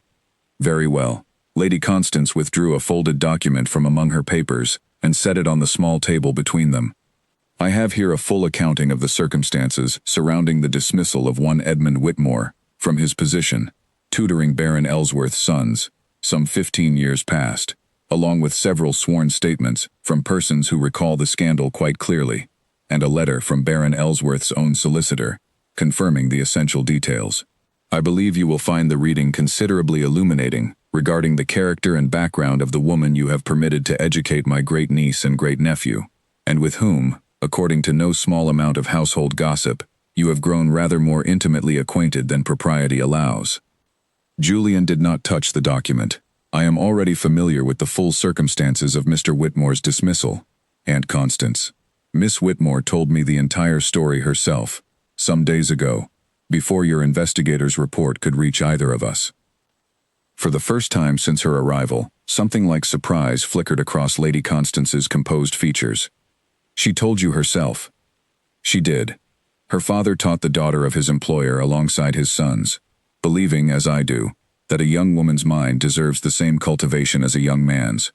The Baron, evidently unable to countenance such an idea, destroyed a good man's career and reputation over nothing more than an old-fashioned prejudice dressed up as moral outrage. I find myself, having heard the full truth, entirely unmoved by whatever scandal you believe you have uncovered." Lady Constance's expression hardened, her earlier confidence giving way to something colder and more determined. "Then perhaps you will find yourself rather more moved by what else Mr. Grimley discovered in the course of his inquiries." She withdrew a second document, and this time her hand trembled slightly. Whether from anger or genuine conviction, Elena would never be entirely certain when she later heard the full account of the confrontation. "It seems Miss Whitmore has not been entirely forthcoming, even with you, Julian. Mr. Grimley's inquiries in London uncovered a rather significant debt, still owed by the Whitmore estate to several creditors, a debt Miss Whitmore has never once mentioned in the course of her employment here, and which, given her current position and income, she has made no evident effort to repay." "A debt," Julian repeated flatly, "left by her father's ruined finances, I imagine, given everything else you have already confirmed about the family's circumstances." "A debt of nearly £200, Lady Constance said, owed to a Mr. Reginald Ashby, a money-lender of considerable ill repute in London, who extended credit to Edmund Whitmore in the final year of his life. Credit that has never been repaid, and now sits, unresolved, attached to his daughter's name. I do not raise this to suggest any impropriety on Miss Whitmore's part, Julian, only to point out that a woman carrying such a significant, unresolved debt makes for a rather vulnerable addition to this household, particularly one entrusted with such close, unsupervised access to two children who will one day inherit considerable wealth of their own. Creditors have been known to grow rather aggressive in pursuit of what they are owed, and a governess, desperate enough to conceal such a debt from her employer, might prove desperate enough for considerably worse, should the right pressure be applied. Julian felt something cold settle in his chest at the clear implication in his aunt's words. Not quite an accusation of theft or fraud, but close enough to the edge of one to be unmistakably threatening. "You are suggesting Miss Whitmore poses some danger to my children." "I am suggesting, Julian, that you know remarkably little about the woman you have permitted to grow so close to this family in so short a time, and that your evident personal feelings for her have clouded your judgment regarding what ought to be a straightforward matter of household management." Lady Constance leaned forward, her voice dropping into something more urgent and less performative than her earlier tone. "I am not your enemy in this, whatever you may believe. I am attempting to protect this family, and these children, from a scandal that grows more dangerous the longer it continues unaddressed. If word of this debt reaches the wrong creditors, if Mr. Ashby or men like him decide that pursuing payment through more public, more damaging means suits their purposes better than quiet negotiation, the scandal that follows will touch this entire household, Julian, not merely Miss Whitmore alone." Julian was silent for a long moment, turning his aunt's words over carefully, searching for the manipulation he suspected lay somewhere beneath them, even as a small, unwelcome seed of doubt took root, despite his best efforts to resist it. He had believed Elena had told him everything, the full truth of her father's scandal, freely and without reservation. The possibility that she had withheld something else, however understandable her reasons might prove to be, unsettled him more than he wished to admit in front of his aunt. "I will speak with Miss Whitmore directly," he said finally, "and learn the truth of this debt from her own account, rather than from your investigator's second-hand report." "By all means," Lady Constance said, rising from her chair with the satisfied air of a woman who believed she had accomplished exactly what she had come to accomplish. "But I would advise you not to delay too long in reaching your conclusions, Julian.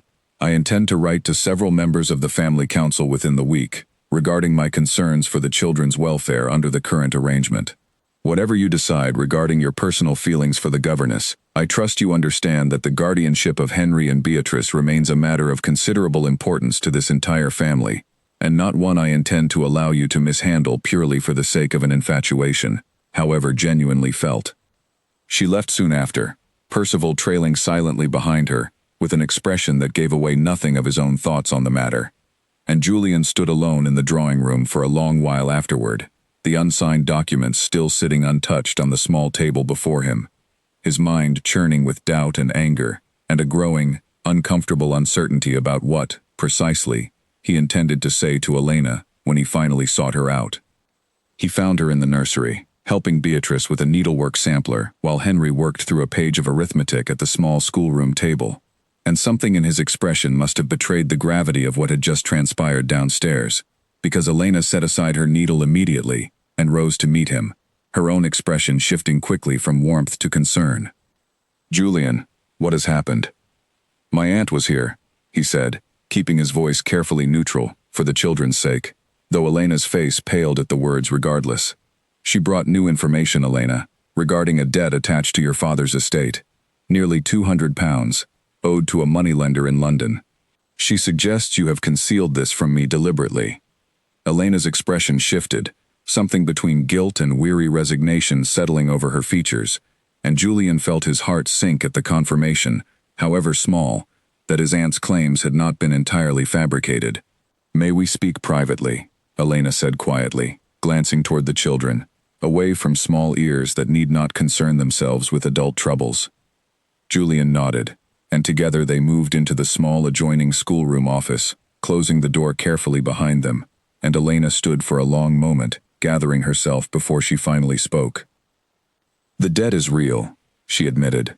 "My father borrowed against what little remained of our name and reputation, in the final months before his death, when there was no other way to pay for the physician who attended him, and no other source of credit available to a man already ruined by scandal. I have been repaying it slowly, Julian, a small portion of my wages sent to Mr. Ashby each quarter, though I confess the debt remains far from settled given how modest a governess's salary allows. Why did you not tell me? Because I was ashamed, Elena said, her voice tight with old, familiar humiliation. Because every employer I have ever worked for has judged me harshly enough, for my father's scandal alone, without adding the further indignity of an outstanding debt to a disreputable moneylender. I did not conceal it to deceive you, Julian. I concealed it because I have spent 3 years learning that the less an employer knows of my private troubles, the safer my position remains. Julian studied her carefully, searching her face for any sign of the manipulation his aunt had implied, and found instead only exhausted, genuine shame, and something that looked remarkably like fear, that this final revelation might undo everything they had built together over the past weeks. Elena, he said finally, his voice softening, I am not troubled by the debt itself. I am troubled that you did not feel able to trust me with it, after everything else we have shared these past weeks. I wanted to tell you, Elena said softly. I simply did not know how, without risking exactly what has now happened regardless, your aunt using it as a weapon against me, before I found the courage to speak of it myself. Julian crossed the small room and took her hands gently in his own, exactly as he had done in the library some nights before. Then let us resolve it together, now, before my aunt has any further opportunity to twist it into something uglier than it truly is. I will settle the debt with Mr. Ashby myself, quietly, and put an end to whatever leverage my aunt believes it grants her. Julian, I could not possibly accept such a thing. It is not your debt to settle. It will be, if you will allow it, Julian said quietly. As one small gesture among many, I intend to make, Elena, if you will permit me to make them, in service of a future I hope we might build together, rather than apart. Elena's breath caught, understanding beginning to dawn in her wide, uncertain eyes at the full weight of what he was suggesting. But before she could formulate any response at all, a sharp knock sounded at the schoolroom door, and Mrs. Hartley's anxious voice called through the wood, urgent and unmistakably alarmed. My lord, Miss Whitmore, forgive the interruption, but you are needed downstairs at once. There is a man at the door, my lord, a Mr. Ashby, claiming Miss Whitmore owes him a considerable debt, and he is refusing to leave the premises until the matter is settled in full, here and now, in front of whatever guests or household members happen to be present to witness it. They found Mr. Reginald Ashby standing in the entrance hall of Ashcombe Hall, a thin, sharp-featured man dressed in a coat too fine for his evident profession, speaking loudly enough that his voice carried up the staircase and into the corridors above, where several curious servants had already gathered, pretending various small errands while listening intently to every word.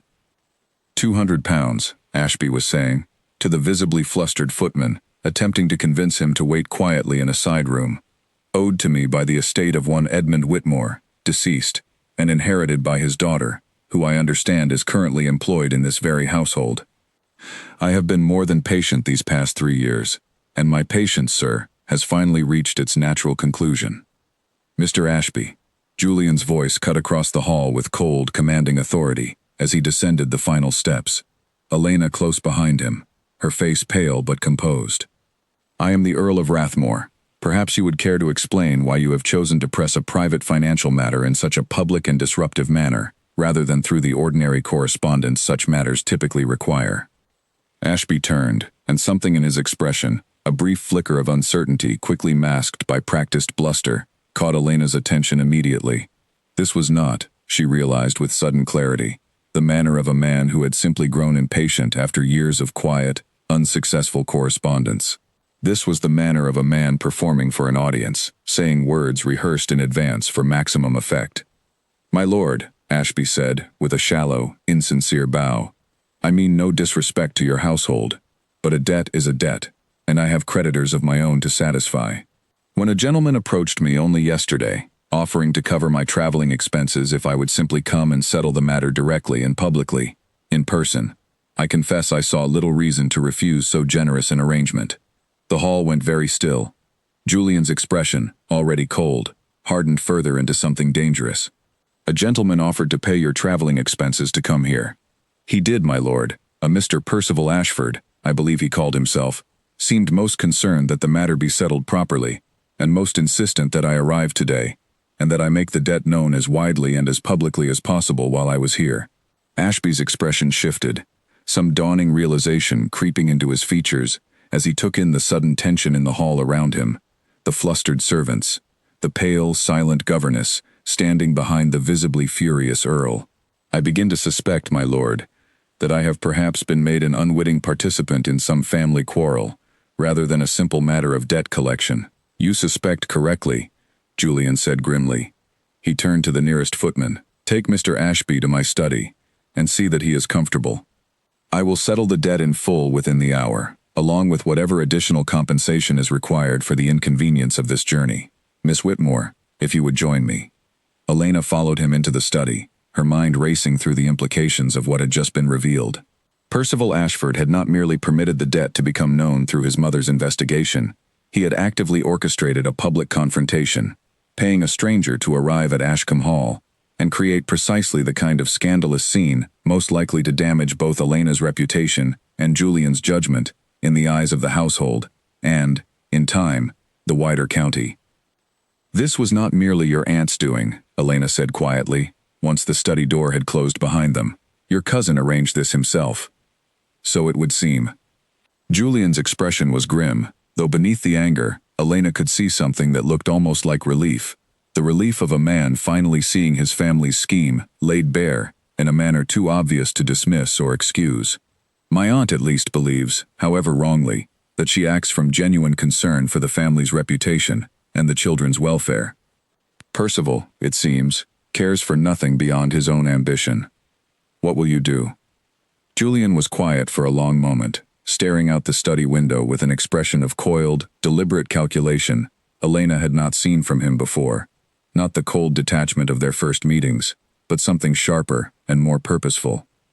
"I will settle Ashby's debt this afternoon, as promised, and ensure he understands clearly that any further participation in my cousin's schemes will not go unpunished. Then I intend to pay a visit to my aunt and cousin myself, Elena, and make it very clear that whatever ambitions Percival harbors toward this family's title and fortune, they will find no purchase through scandal or manipulation, however cleverly orchestrated." True to his word, Julian settled the debt within the hour, dismissing a visibly relieved and considerably more respectful Mr. Ashby, with payment in full, and a stern warning regarding any future involvement in matters concerning the Ashford family.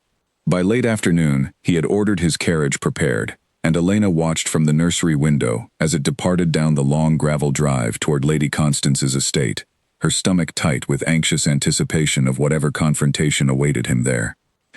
He returned some 3 hours later, his expression unreadable in the fading evening light, and found Elena waiting for him in the library, unable to settle to any book or task while she awaited news of the confrontation.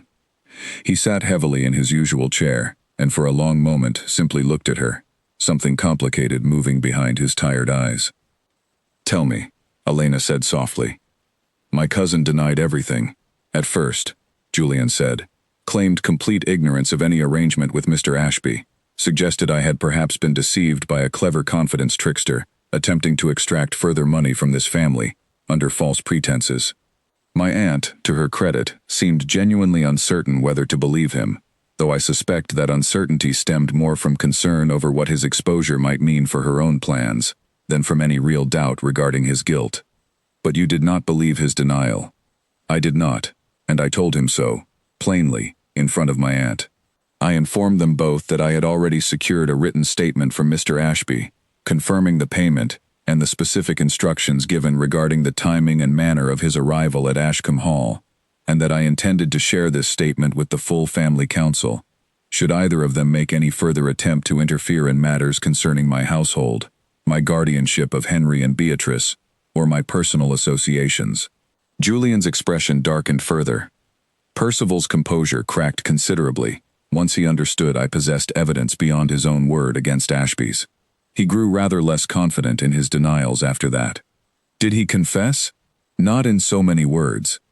But I saw enough in his face, Elena, to understand the full truth of what he had attempted, and why.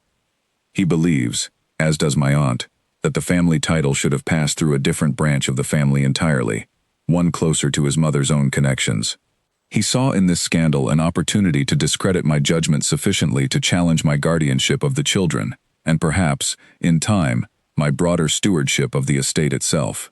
Your scandal, and our growing attachment, provided the perfect instrument for his ambitions, requiring nothing more from him than patience and careful manipulation of circumstances already in motion. Elena sat in silence for a long moment, absorbing the full scope of what had nearly happened, the careful, calculated cruelty of a scheme, designed not merely to embarrass her, but to use her as a weapon against the very family that had, however cautiously, begun to embrace her. What happens now? Now, Julian said, some of the day's tension finally beginning to ease from his shoulders. I intend to write to the family council myself, laying out the full truth of what my cousin attempted, along with Mr. Ashby's written statement as evidence. I do not believe Percival will find much sympathy among the wider family once the full extent of his scheme becomes known, however much my aunt may attempt to soften or excuse his actions in private. As for my aunt herself, I have made it clear that any further attempts to interfere in my household or to threaten my guardianship of Henry and Beatrice through manufactured scandal will be met with considerably less patience than I have shown thus far. And Percival's original claim regarding the debt itself? Even if his methods were dishonorable, the debt was genuine. The debt is settled, Elena, fully and finally, and no longer stands as any point of vulnerability for either of us to fear. Julian rose from his chair and crossed to where she sat, kneeling before her, exactly as he had done once before, taking her hands gently in his own. Whatever scheme my family attempted to weave around you, Elena, it has unraveled entirely, and left nothing behind but a clearer understanding, for everyone involved, of exactly who deserves trust in this household and who does not. Elena felt tears rise, unbidden, relief and exhaustion, and something warmer still mingling together in her chest as she looked down at him. I do not know how to thank you, Julian, for standing beside me through all of this, when it would have been so much simpler, so much safer for your own reputation, to simply let your aunt's schemes proceed unchallenged. There is nothing simple, Julian said quietly, about a life lived in fear of one's own family. Elena, whatever safety such cowardice might seem to promise, I learned that lesson too late with my brother, and I do not intend to repeat the mistake with you. He paused, something new and resolved entering his expression, and reached into his coat, withdrawing a small object Elena had not noticed him carrying, a simple, elegant ring, its single stone catching the firelight as he held it carefully in his palm. I had intended to wait, Elena, until this current storm had fully passed, before raising a matter I have thought of near constantly these past weeks. But I find myself unwilling to wait any longer, not after everything we have weathered together these past days, and not when I am so entirely certain of what I wish for, and who I wish to share it with. Elena's breath caught entirely, her heart pounding so loudly she was certain he must hear it. Julian. I love you, Elena Whitmore, he said simply, his dark eyes steady and unguarded in a way she had never seen from him before. Not the cold, careful man who had greeted her on her first stormy night at Ashcombe Hall, but someone entirely different, someone she had watched emerge slowly, patiently, over the course of these past transformative weeks. I love your courage, and your fierce, unshakable belief in the value of your own mind. I love watching you with Henry and Beatrice, and I love the fire in your eyes when you speak Latin to an entire room of people who believed you incapable of understanding a single word. I do not care what my aunt believes about propriety, or what my cousin schemes to gain through scandal. I want you beside me, Elena, not as governess to my niece and nephew, but as my wife, if you will have me.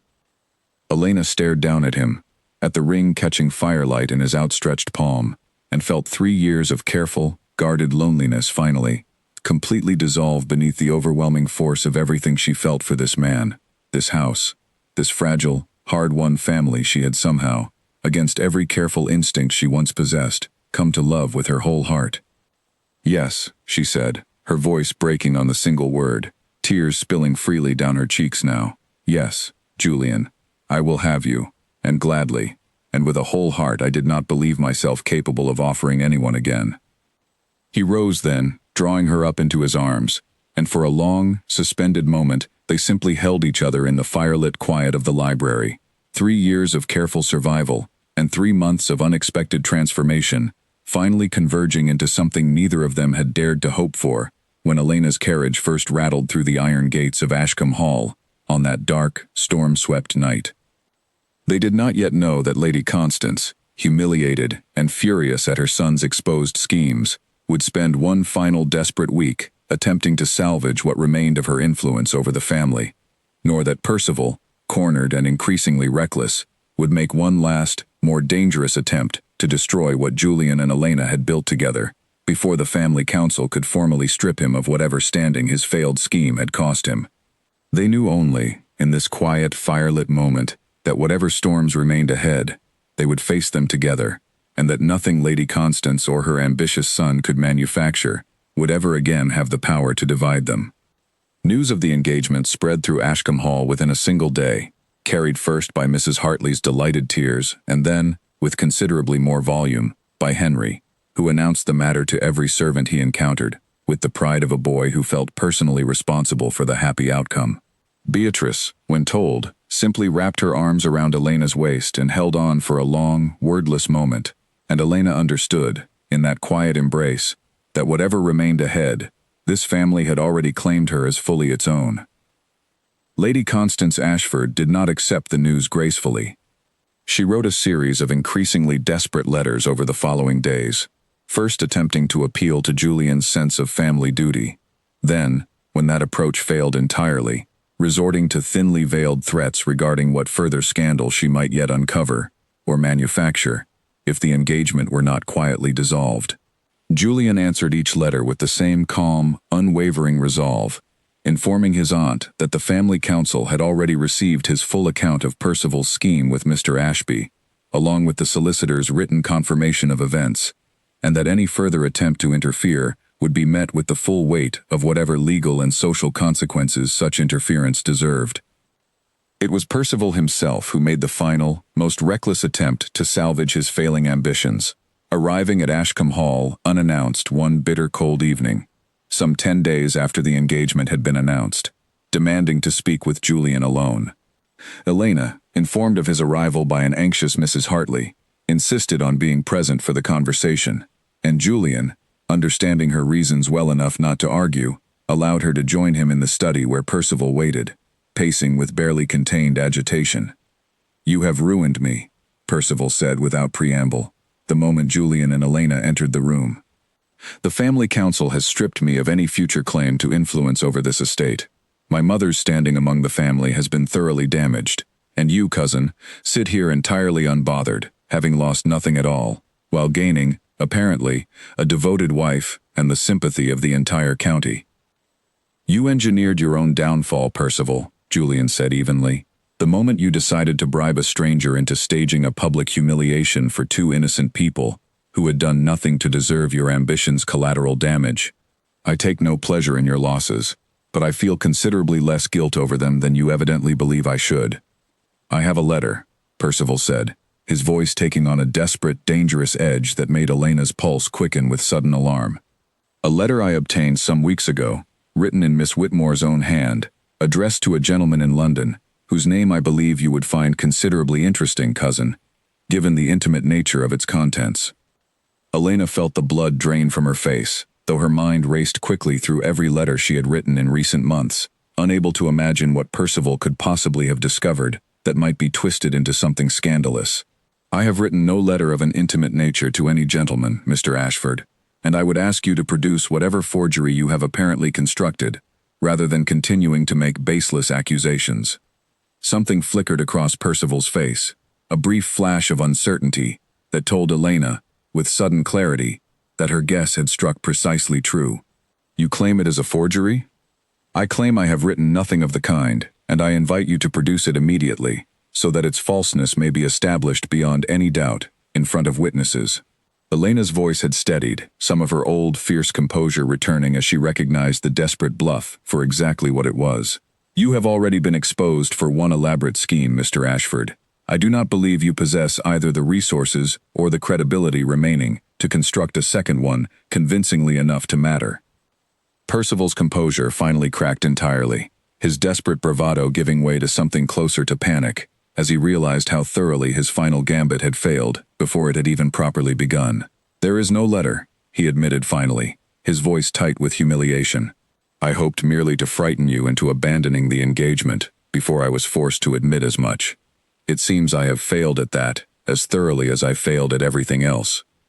"You have," Julian said, his voice cold, with quiet, controlled anger. "And I would advise you, Percival, to leave this house immediately, and to refrain from any further contact with this family, until you have demonstrated, through considerably more time, and considerably better conduct than you have shown thus far, some genuine capacity for honorable behavior. Until then, you are not welcome at Ashcombe Hall, nor at any gathering where my future wife or my niece and nephew might be present." Percival left without further argument. His final desperate scheme collapsed as thoroughly as everything that had preceded it, and Elena watched from the study window as his carriage disappeared down the dark gravel drive, feeling, for the first time in longer than she could easily remember, entirely, unshakably safe. The wedding took place in early spring, in the small stone chapel on the Ashcombe estate, surrounded by daffodils just beginning to bloom along the churchyard path, and by a gathering considerably warmer and more genuine than the grand, glittering dinner that had first brought Elena and Julian together some months before. Henry served as an enthusiastic and occasionally overexcited witness to the proceedings, while Beatrice, dressed in pale yellow silk, walked ahead of Elena down the short aisle, scattering flower petals with a solemn, careful pride that brought tears to more than one guest's eyes. Mrs. Hartley wept openly throughout the ceremony. Mr. Pierce, seated near the front, offered Julian a small, satisfied nod as the vows were exchanged, the quiet approval of a man who had watched the entire courtship unfold with genuine investment in its success. Lady Constance did not attend, having retreated to her own estate in bitter, unreconciled silence, though word reached Ashcombe Hall some months later that she had, at last, begun to soften slightly toward the marriage, whether from genuine reconciliation or simple pragmatic acceptance of circumstances. She could no longer hope to change, no one could say for certain. That evening, after the wedding guests had departed, and the children had finally, reluctantly, been persuaded to bed, despite their evident excitement, Julian and Elena walked together through the quiet gardens of Ashcombe Hall, the same gardens Elena had glimpsed only in gray, rain-soaked fragments on that first frightening night, now soft and fragrant beneath a clear spring sky scattered with stars. "Do you remember," Julian said, drawing her close against the cool evening air, "the first words I ever spoke to you in this house?" "I remember," Elena said, smiling despite the old sting the memory still carried. "You told me I looked tired, and warned me not to wander the house after dark, a considerably less romantic beginning than I might have chosen, had I known then everything that would follow." Julian's expression grew softer, more thoughtful. "Do you remember what I said in Latin, that first dinner, believing myself entirely safe from your understanding?" Elena's smile widened, warmth and old, remembered defiance mingling together in her chest. "I remember every word of it, Julian. I suspect I shall remember it for the whole of my life." "I called you pathetic," Julian said quietly, certain you could not possibly understand me, and you answered me in 3 languages I never imagined a governess might command, and in doing so, you upended everything I believed I understood about the world, and about myself." He reached up, brushing a gentle hand against her cheek, his dark eyes warm and unguarded in the soft starlight. "I have never been so grateful, Elena, to be so thoroughly, so completely proven wrong." "Miserabilis non es domine," Elena said softly, echoing back to him, with deliberate tenderness now, rather than defiance, the very words she had once used to defend herself. "You are not pathetic, my lord, nor am I, any longer, though I once believed myself entirely resigned to a life of quiet, careful invisibility. You saw me, Julian, when so few others ever bothered to look closely enough to notice anything beyond a governess's plain dress and quiet manner. I do not think I shall ever be able to properly thank you for that." "You need not thank me," Julian murmured, drawing her into a gentle embrace beneath the wide, star-scattered sky. "You need only stay beside me, Elena, exactly as you are, exactly as fierce and brilliant and unshakable as you have always been, and I shall consider myself the most fortunate man in all of England, however many languages it takes to properly express it."